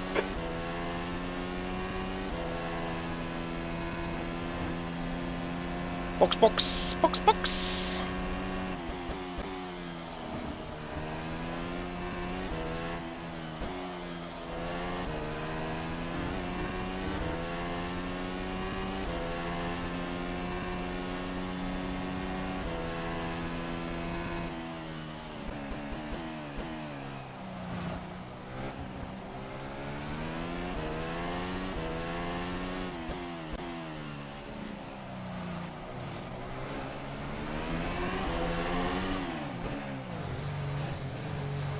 We think you'll be exiting the Too pits to early. clear air. When we exit the pits, we should be in P12. A few seconds behind P12. So 14 seconds of fuel. Is that Sibellini? Yes, Sibellini also for box. So now he and me are on the same strat. All done, go. Scheiße. Now this will give me a pen. F. Car approaching, watch your mirrors, you have a penalty.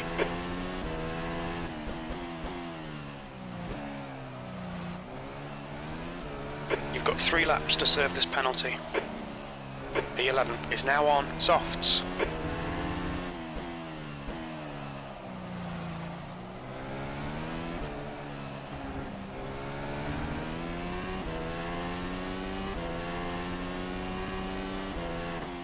Acknowledged, pit stop requested.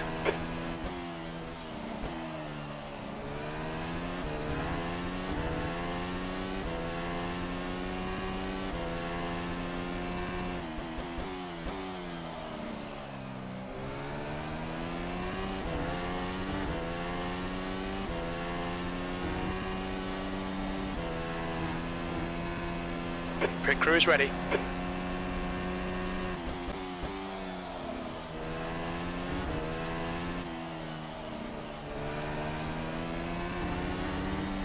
Alright Michael, you'll be coming out into traffic. When we leave the pits we think we'll be in P14, just behind P1.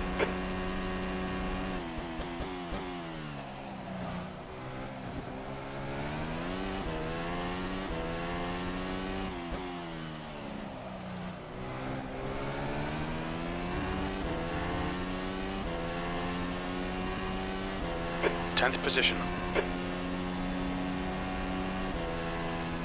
On your right. Hold your line. Still there. All clear on the right.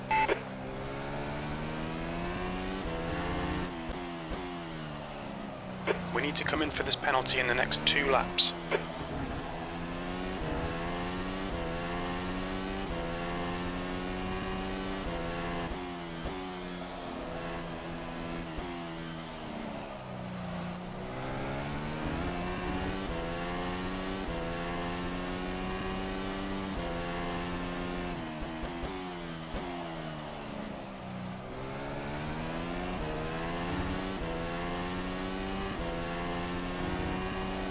Let's see how wide you can make this thing.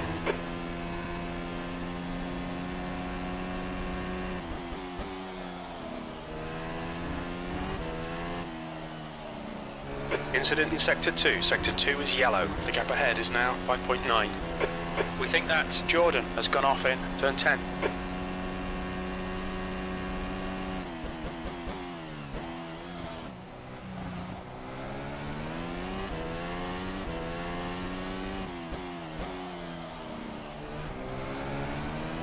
Heads up, there's a car rejoining.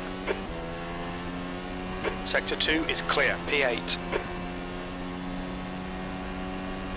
You've still got a penalty.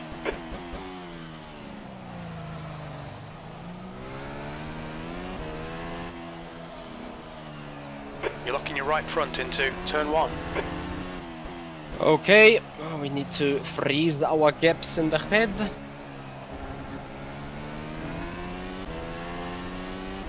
And see what we could have done without penalty after the race then. To go for a stupid stop and go. Oh, drive through. But yeah. Not sure why one could not remove that pen in a test race now regardless. Since we're here for the data.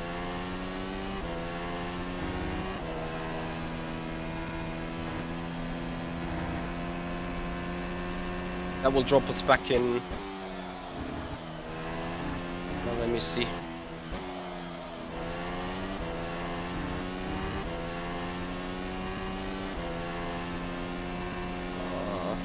14th, 13th at the very least, maybe 12th.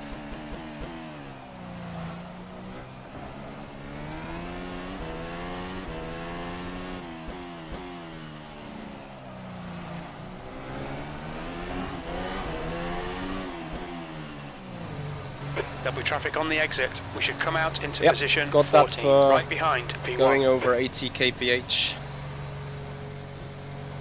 I mean, the pen is just justified, but it's just a bit annoying. Because now I'm sitting There's a car approaching. Don't behind cross the white Lalo line. again. You've served your penalty. So we had, where is Roger, 60 seconds gap to the lead. The leader is pitting now. Well, I will see. I will do an analysis myself, and probably we would have finished in 5th. Could have gotten Roger, I think, and no one else behind us. But we will see. It's fairly easy. Gap to Roger is now 18 seconds, was 2 seconds before, so we lost 15 seconds. So wherever I finish in the end, I need to deduct 15 seconds then.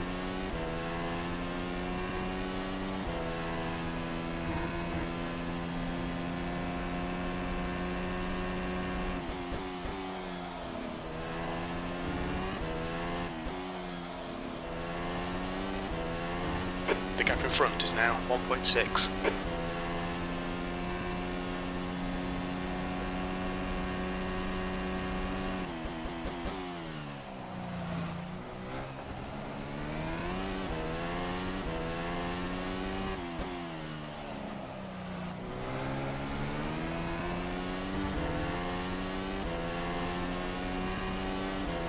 Okay, Michael, keep it nice and smooth. Come on, let the race come to us. P11.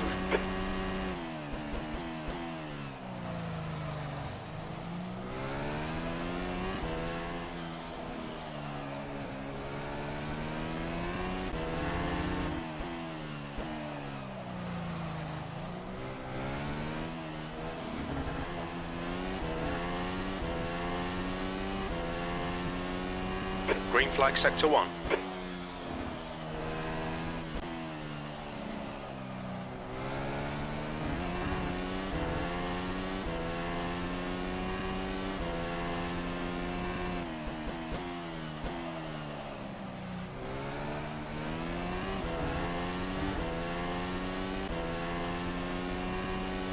Yellow flag. Green flag sector 2. So I'm not sure what happened to Sibellini then. Probably he died.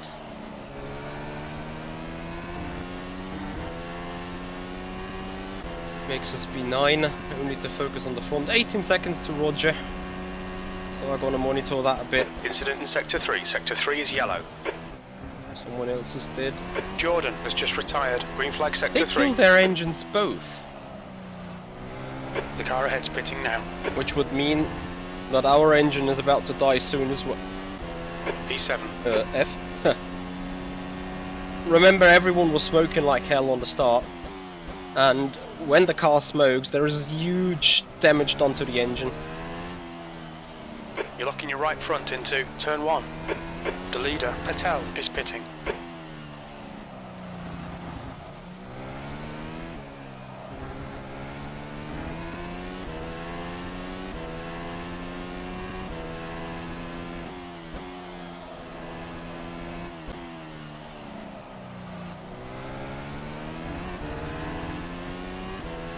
The gap in front is increasing. It's now 10 seconds. Loads of people are they dying because of the engine? The gap behind is now 6.3. Doesn't say anything here.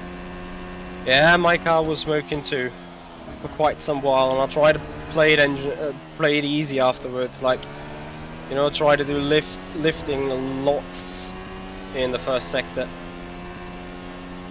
to stop the overheating.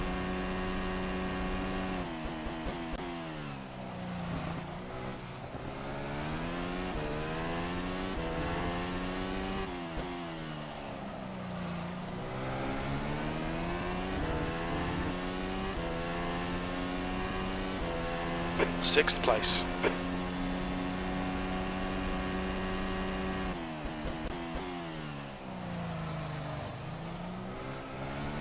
So guys, now we do have time for questions if you have any around the car, around anything you'd like to know.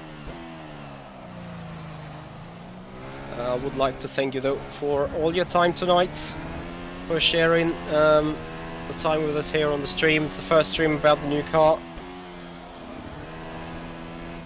To be honest, it feels amazing to drive. I think there is loads of possibilities with the setup once you get a little bit into the car itself. We'll see how good it will do for us in the season, but I'm looking forward to it. Like as I said, I think the car's fun.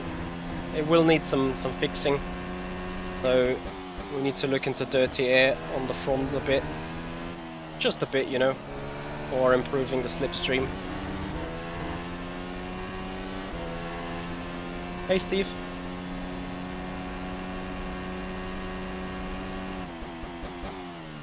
Yeah, there's huge power on the car still.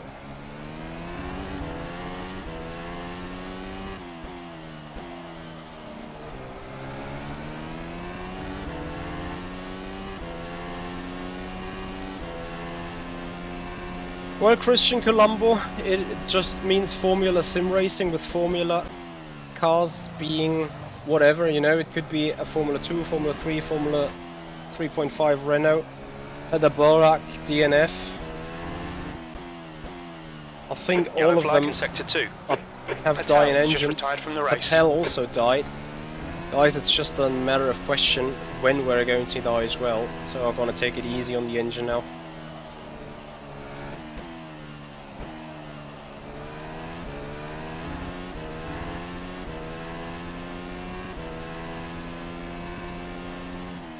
Sector 2 is clear. So that's something I need looking into as well. I think has Roger died as well? Where's Roger? I know he's third now. Will we get fifth hashtag soon? And it's a question if someone else is dying, or actually whether we die as well.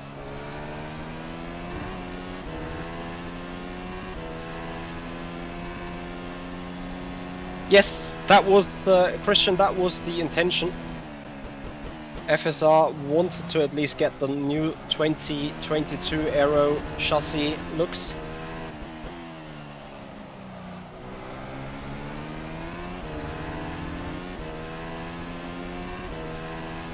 But Okay, Michael, just keep hitting they your marks. wanted, This is of looking good course, for as P5. well,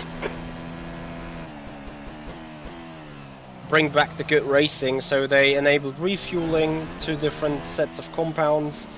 They found the Indy Pro series in the winter 2020 to be exciting in terms of the ruling. You know, refueling 2 tire compounds, have to use the gap hard ahead is now twice 9.5. during the event. That's what they were looking for.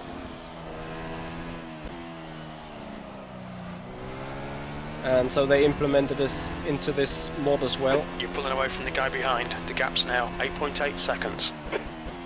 To be honest, I disagree with it being an alpha, Christian, because the alpha would not be raceable at all. But we have been at stages way worse than what we have right now in terms of drivability, tire behavior and everything.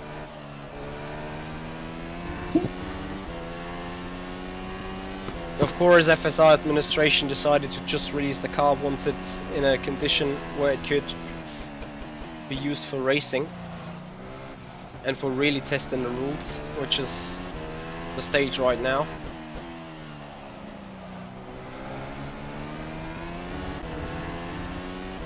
Let's see, maybe I can still push for the podium. I'm generally worried about the engine though. That's for sure.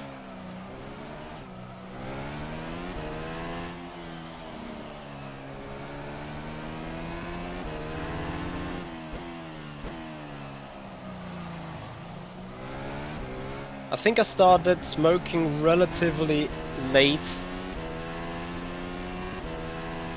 on the grid.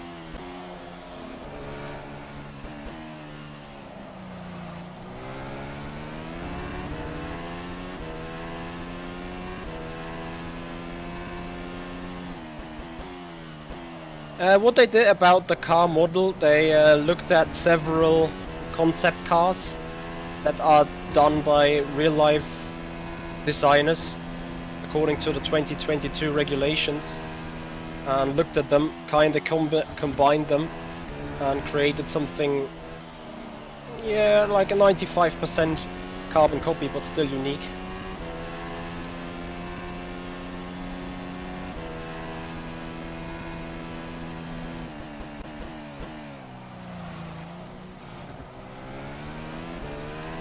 Yes, Christian, I was, but also not very long, you know.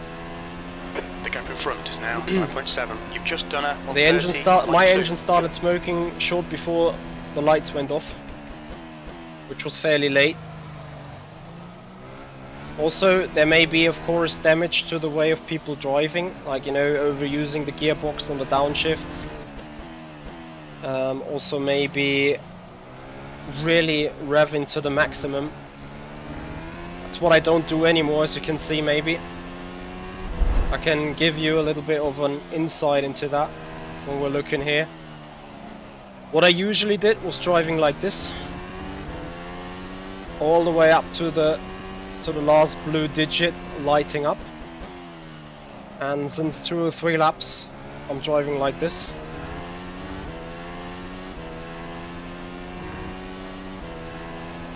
Don't want to see the blue light at all.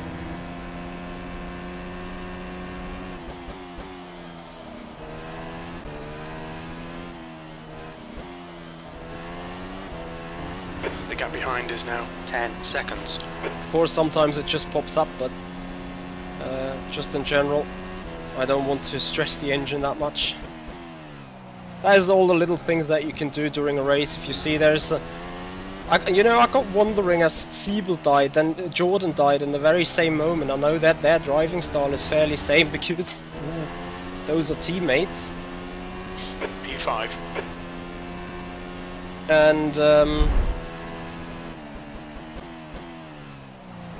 as I saw other people dropping out at that spot, I was like, okay, this is probably a thing, depending on how much damage they suffered from the start.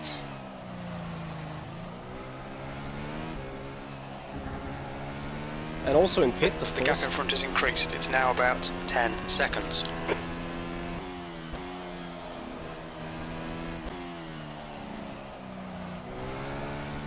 I mean, right now I'm having a black box. I got no idea whether my engine is fine or not.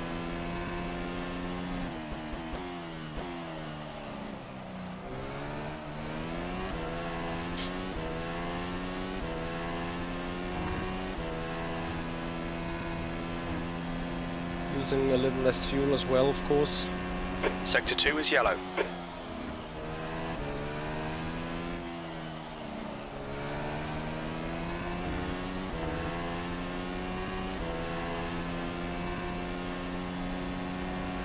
Oh, without the penalty we would be sitting close to P3 now. This is annoying.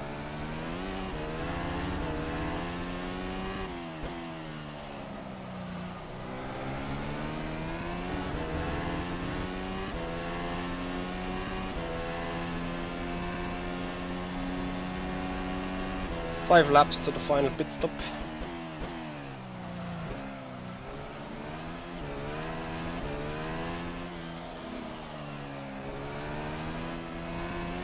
You're locking your right front going into turn 1.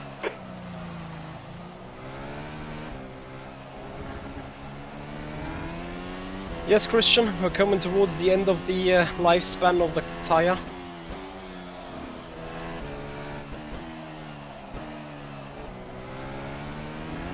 So yes, they are losing performance.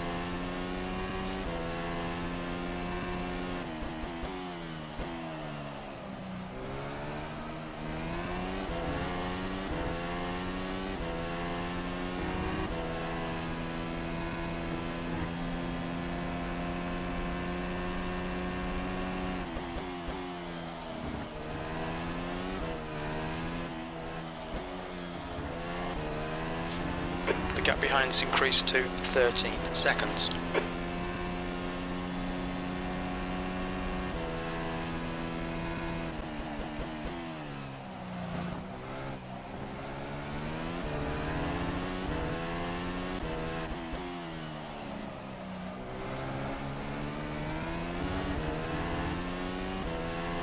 The gap in front is now 10 seconds. You've got about 4 laps of fuel left. That last lap was a 1:30.1.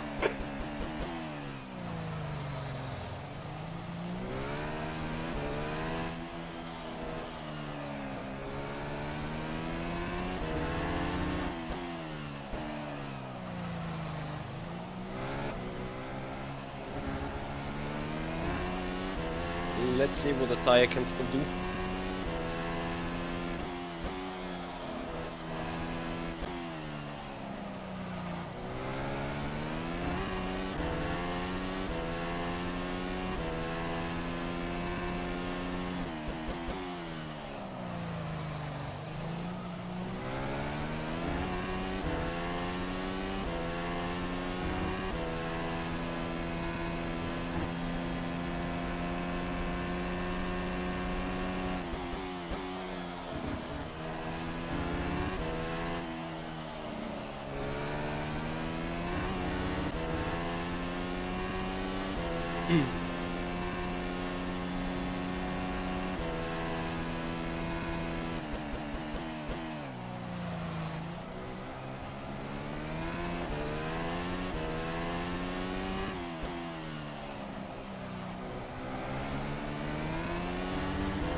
We estimate 3 laps of fuel left.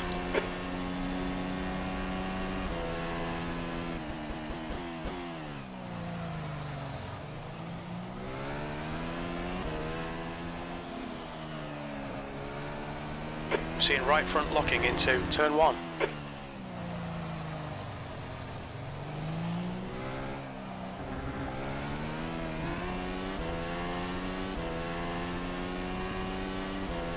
Incident in Sector 1. Sector 1 is yellow.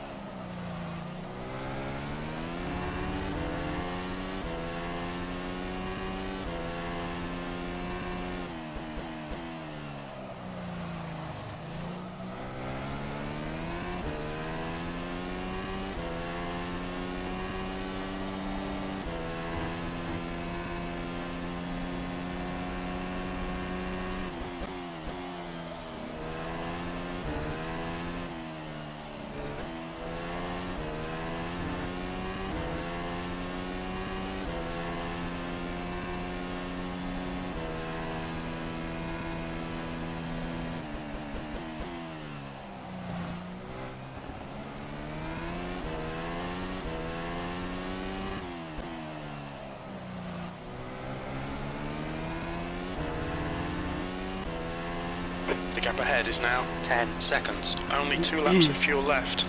We're quickest right now. That lap time was 1:30.0.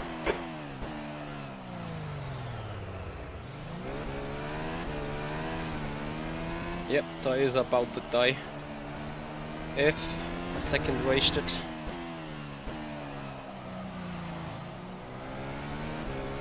To be all fair, a drive-through penalty.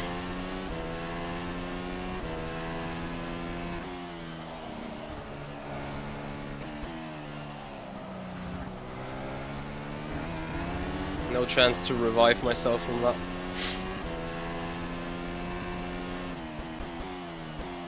Hey, only Formula E1. How you doing? The gap behind is now 17 seconds.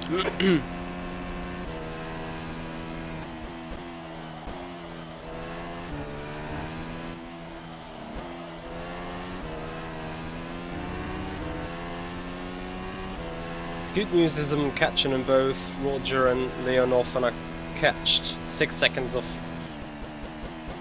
Roger out of the last stint, despite this spin now.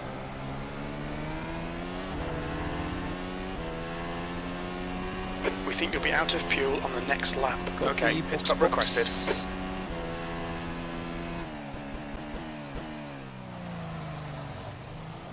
In this lap, box this lap please, Michael.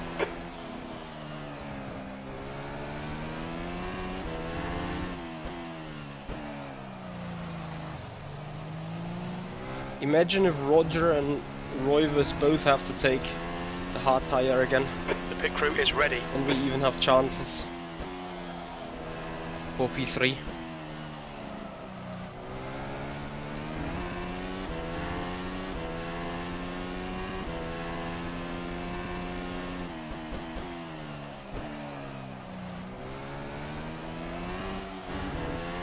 Two litres remaining. If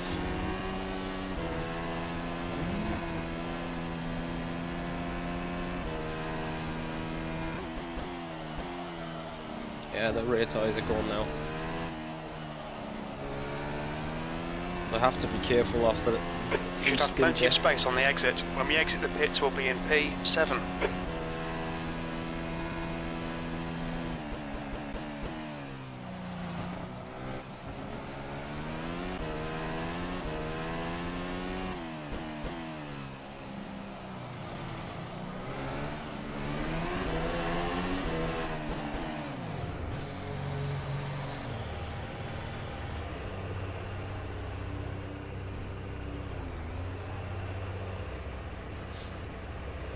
Hey Norman Robinson, long time no see, hope you're doing good.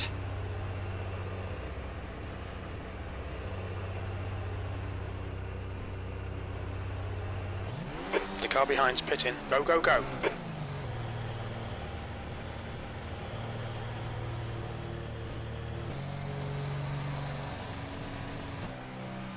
Your exit's clear. Don't cross the white line.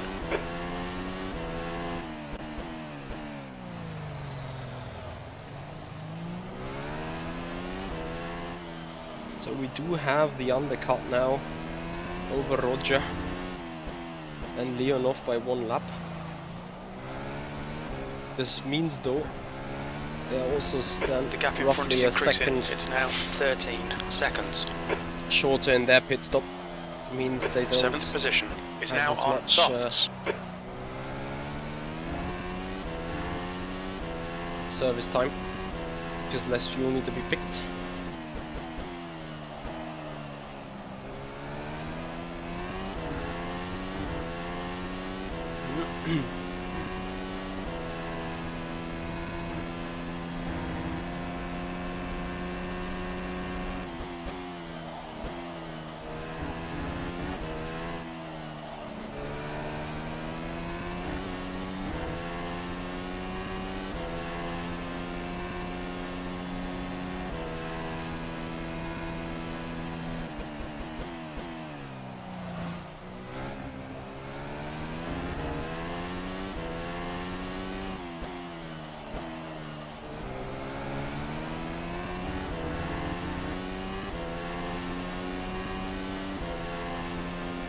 Green flag, sector 2. I think P4's gone off in turn 6. The car behind's pitting now. That would be Roger.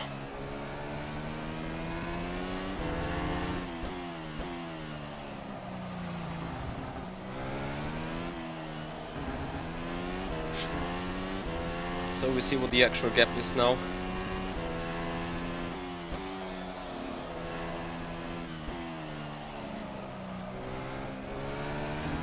That's Leonov that died in between.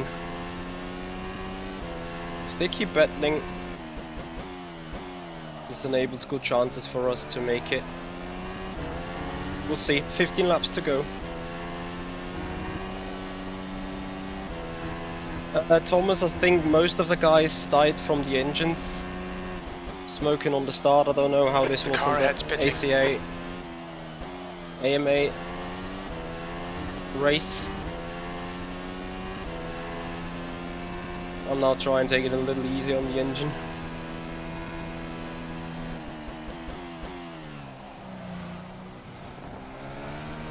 Oh, Leonov, this is gonna be close. I think he's gonna stay ahead of me by 4 or 5 seconds. Not huge though.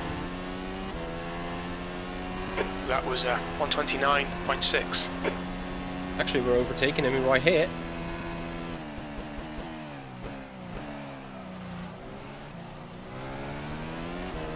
The leader's pitting now. So now the big question is, what tyres is Mr. Cameron Roger on?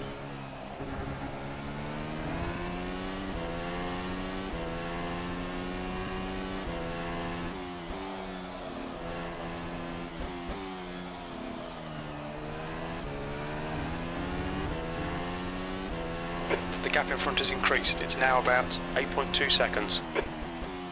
The leader is now on softs.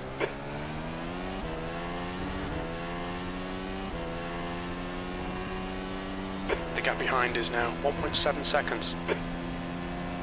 Looks like Cameron is on soft though. Those gaps are correct.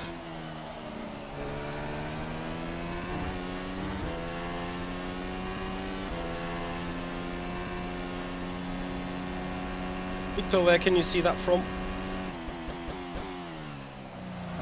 Are you still on the server?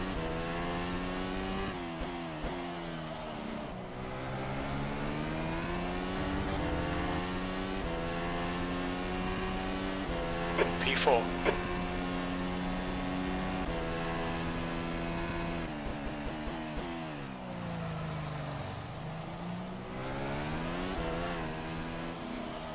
You're locking your right front going into turn 1. Ah yeah, the live timing, I forgot that.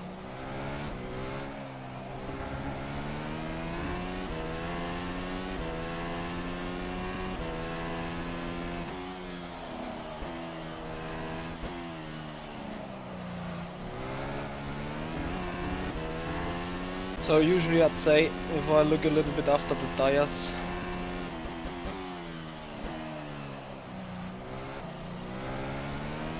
may have a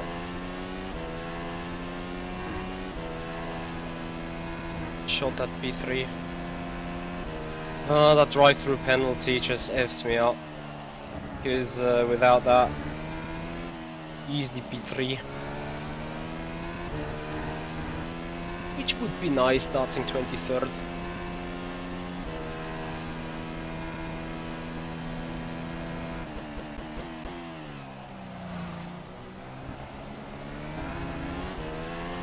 The car in front has just done a 129.0. Noise job, Cameron? That was a 130.2. Sector 2 is 0.6 Limitless off driver, the I pace. have no idea.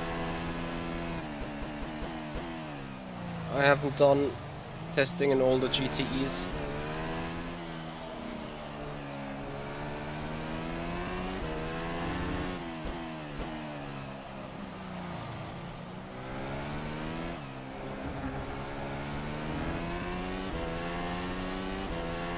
Cameron looks quick.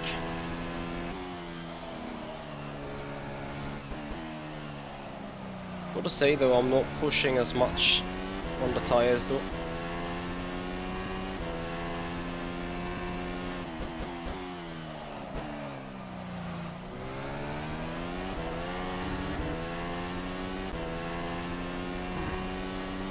The gap behind is now 0.9.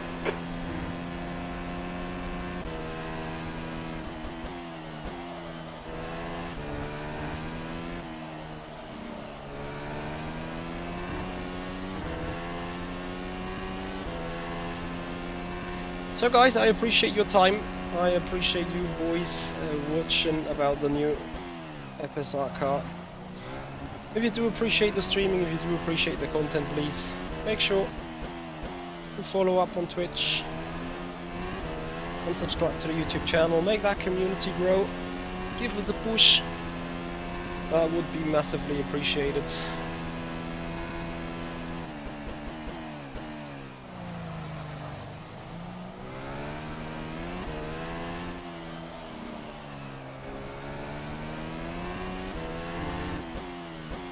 So need to be sure to not be eaten up by Leonov there from the back. It's coming.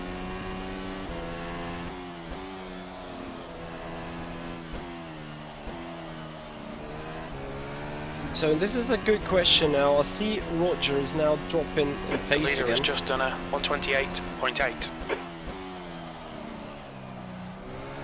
Has Cameron maybe overdone it on the tyres? In the meanwhile, I can't save engine.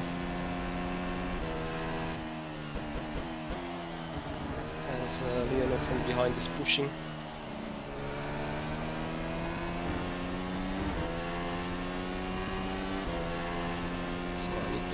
myself.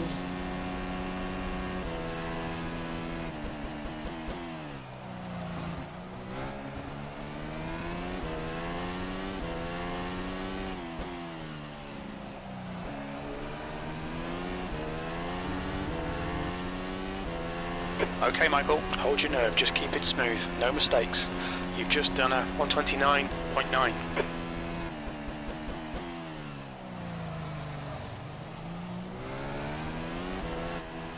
I mean, what one needs to understand, Leonov and Roger both have tyres that are now 2 laps fresher, which means in general lower fuel loads from the beginning on, less load, less stress to the tyres, with 10 laps remaining.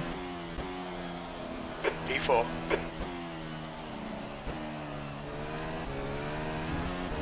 So for the remaining 10 laps I do have worse opportunities than Leonov.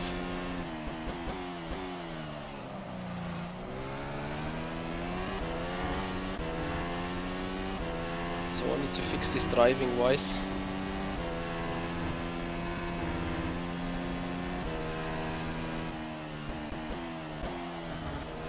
At the same time I'm also a little bit fuel limited.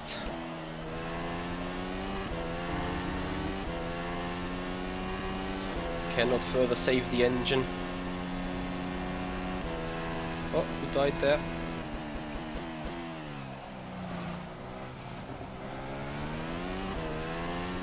Sadly wasn't Roger.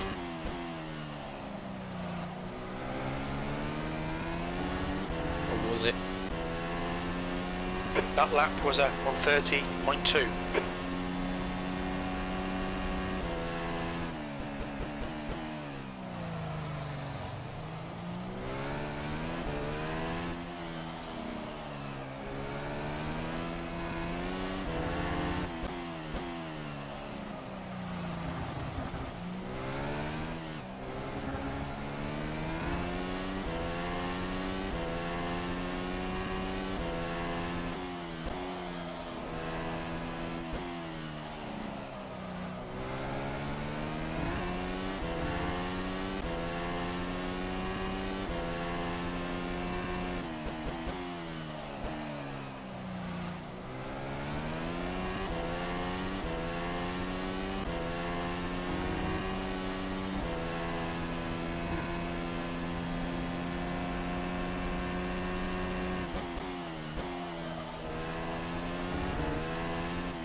Well then, let's start absolutely killing that tire.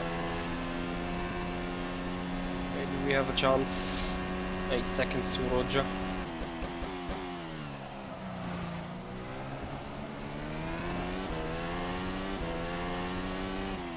Sector 1 is clear.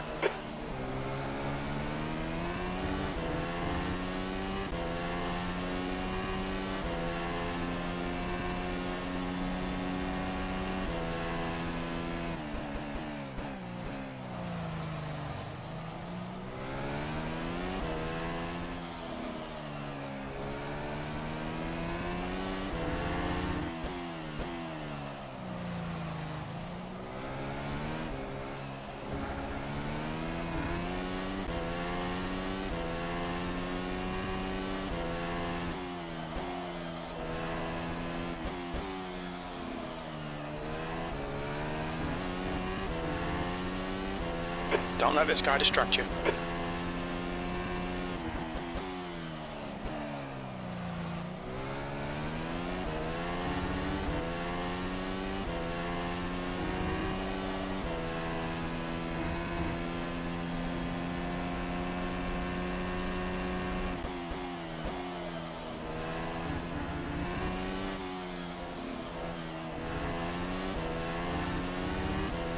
If lost 3 or 4 tenths.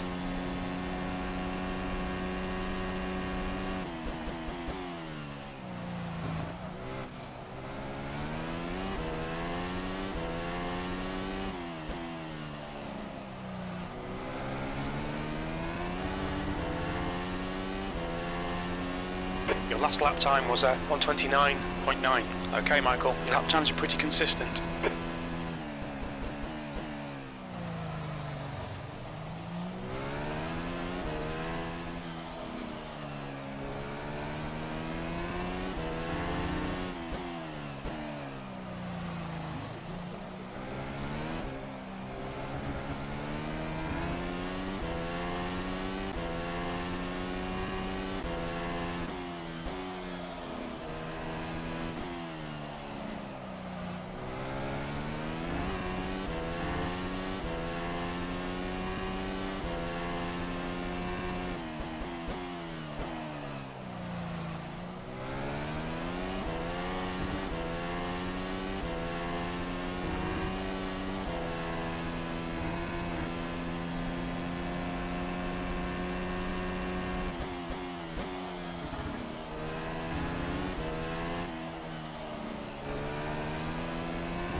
Your last lap time was at 129.9.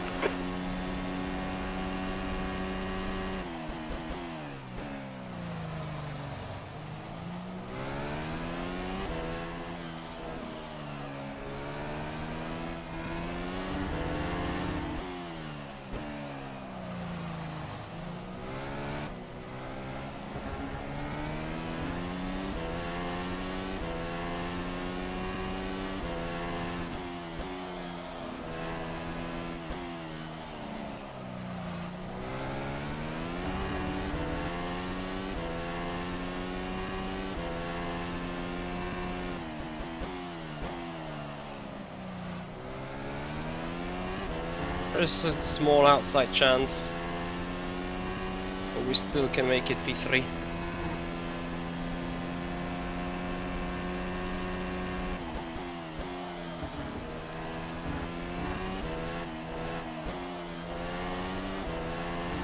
All right, Michael, don't let this guy distract you.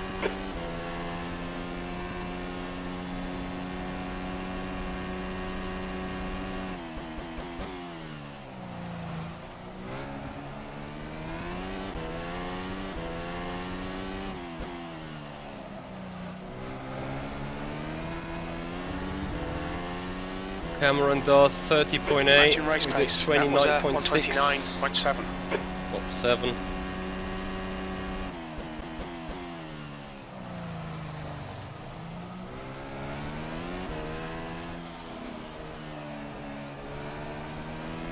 Thank you.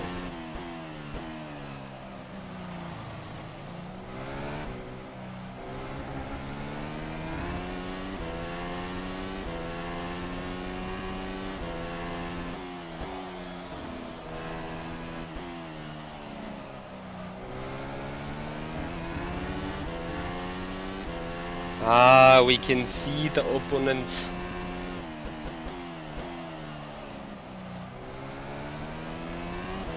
This is a very motivating factor. Please, You're looking engine, your right front hold up. into turn 7.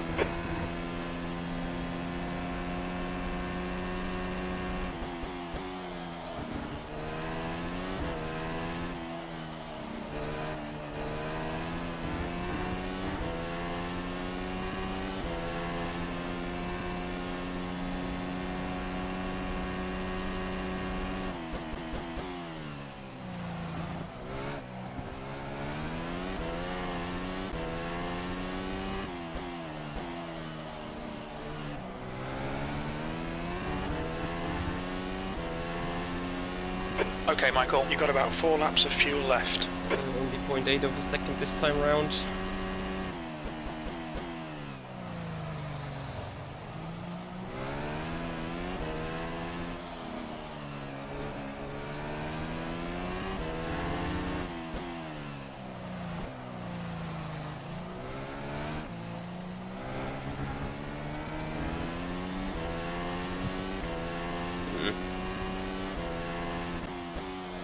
Trying hard, but now the tires are somewhat fading away.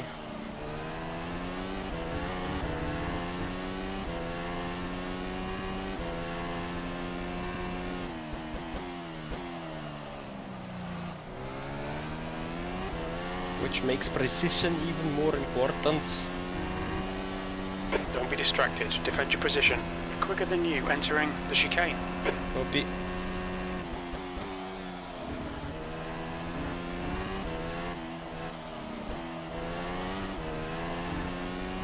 Yeah, I may admit I have some issues with the chicane. 4 laps to go after this one.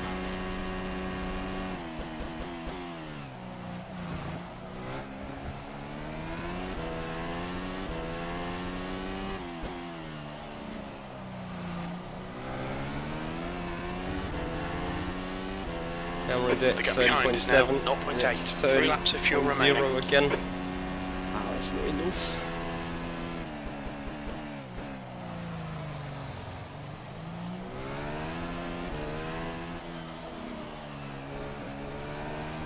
Seeing right front locking into turn 1.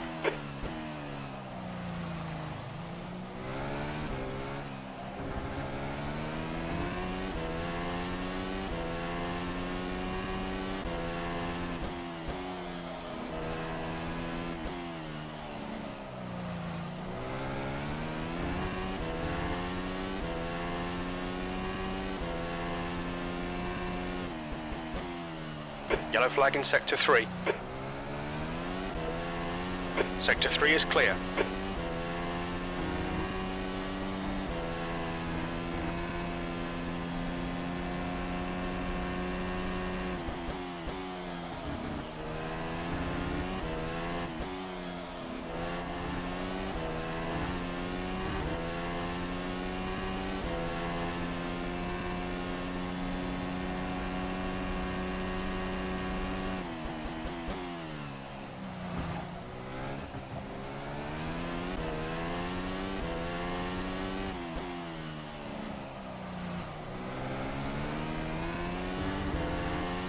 Oh, 31.2 You're rid of versus this a car in. The gap's 30.0. now 2.7. Lap times we are pretty can do this. consistent.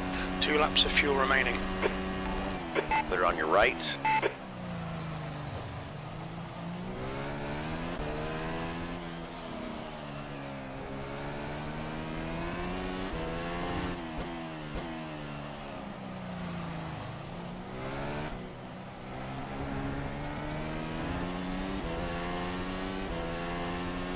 Okay, Michael, we've gone out of track limits. Keep it between the lines.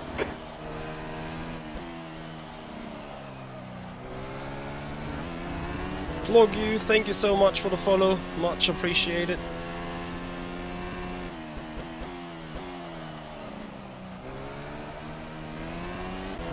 Yeah, my red tire is giving up. Anyway, we keep pushing.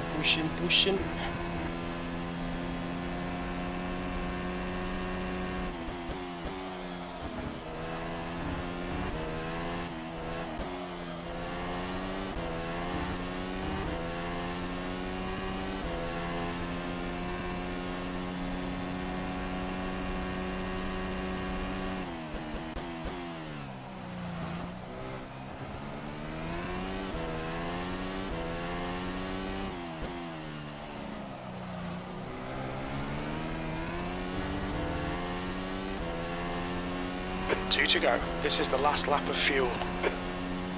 Fake news.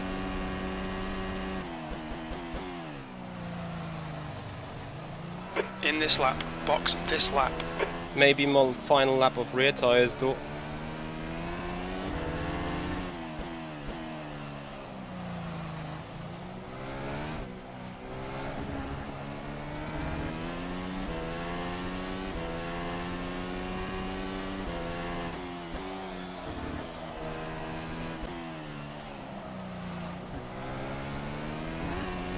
My rear tires keep holding it up. You have a slim chance.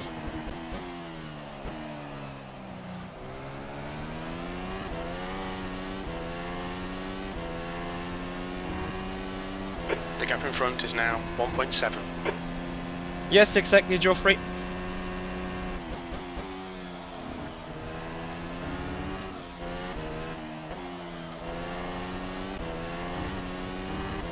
I won't make it. If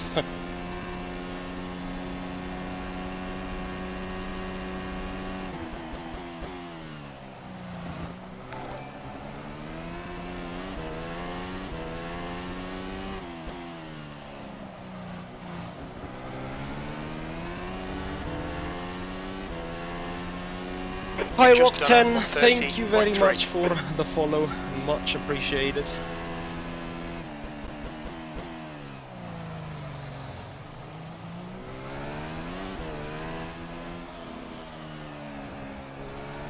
You're locking your right front into turn 1.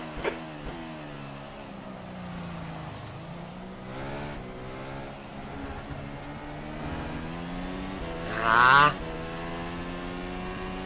2 litres remaining.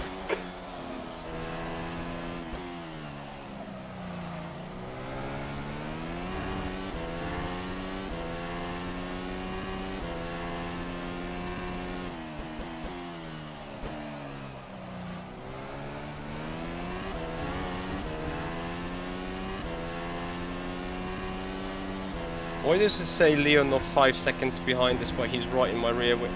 Oh wait, it may not even be. What the hell was that? Cameron there with a struggle.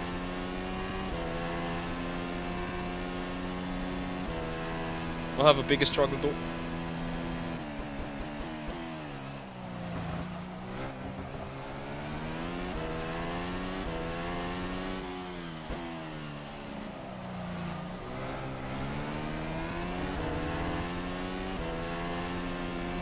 P4, there's the finish. Good drive. Halt's Maul.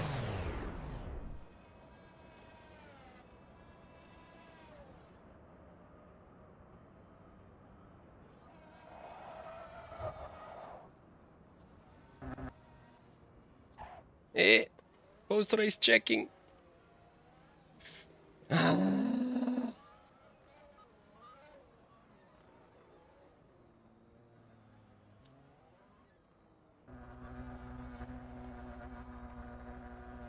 Car on your right. All clear on the right. Easy, car on your left. So, for Clear on the results, I left side. conclude Left side. All clear on the left. we could have easily been Car second. right. Clear on your right. Third, without the drive-through penalty. I love how my car's just still going, you know? I mean, I have no fuel whatsoever. I'm not slowing down. I may gonna even make it back to the pits like this. To those of you who finished, well done, and thanks Wasn't for many. coming. Nine As I said, cars. please try and leave some feedback or some pointers as to where you think the car should improve, and then we'll see what we can do for Zandvoort on Wednesday. So yeah, thanks for coming, and see you in Zandvoort. Formula 1, yes, I agree with that. I quite like it as well. It needs some fixing, I believe. I think Leonov behind me was loads quicker most of the time, but couldn't even find a way. Of course, overtaking should not be too easy. But oh, did I miss? No. But it should not be so hard that it is like that you cannot do anything from the back, because you know, if you're starting on the hard tire and if you are qualifying for the alternate strategy and you then cannot overtake with a soft tire because you know the car just simply doesn't allow for it, then this whole rule won't get you anywhere, because you're never gonna try qualifying on the hards, because it's doomed from the very beginning, that strategy. And then when you're sitting from behind and you can't do anything else, or you need to use the soft tire and go very aggressive in the first stint, which I think is not really the intention of all that. So yeah, I think that needs some checking. Server has been pulled off.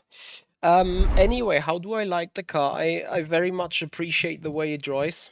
I think it is a great racing car, to be honest. I think it also needs a little bit more updates in drag and downforce and everything. I went a little higher in the aero area, but I felt like not really having an advantage during the turns, especially in the dirty air. I felt not really like, you know, the cars with lower downforce at the front kept some sort of driving away from me on the straight, or I could not, despite their slipstream, couldn't really get up to them. But while being behind them, I couldn't really outplay my wing advantage either. So, you know, cars just went into understeer mode, and like until 5 or 6 tenths behind the car, things were alright. But once closer, and I had to be like 0.4, 0.3 of a second behind the other car to make things work. Like, I mean, we would need to have a look at some replay files, crop some pictures together maybe. Not sure about that yet, but you know, I did 2 moves that they were so borderline on being too aggressive, probably were already too aggressive, and making contact probably could be held accountable for causing a collision there and gaining advantage from it. So yeah, I mean, if that's the only way to make a high downforce setup work, then I don't think that is the intention as well. On the other side, a week ago, it was the other way around, where the car was at all times a high downforce rate setup to be chosen, because anything else simply didn't work as good. Romeo Costa, to me, it's rFactor 2 big time compared to iRacing.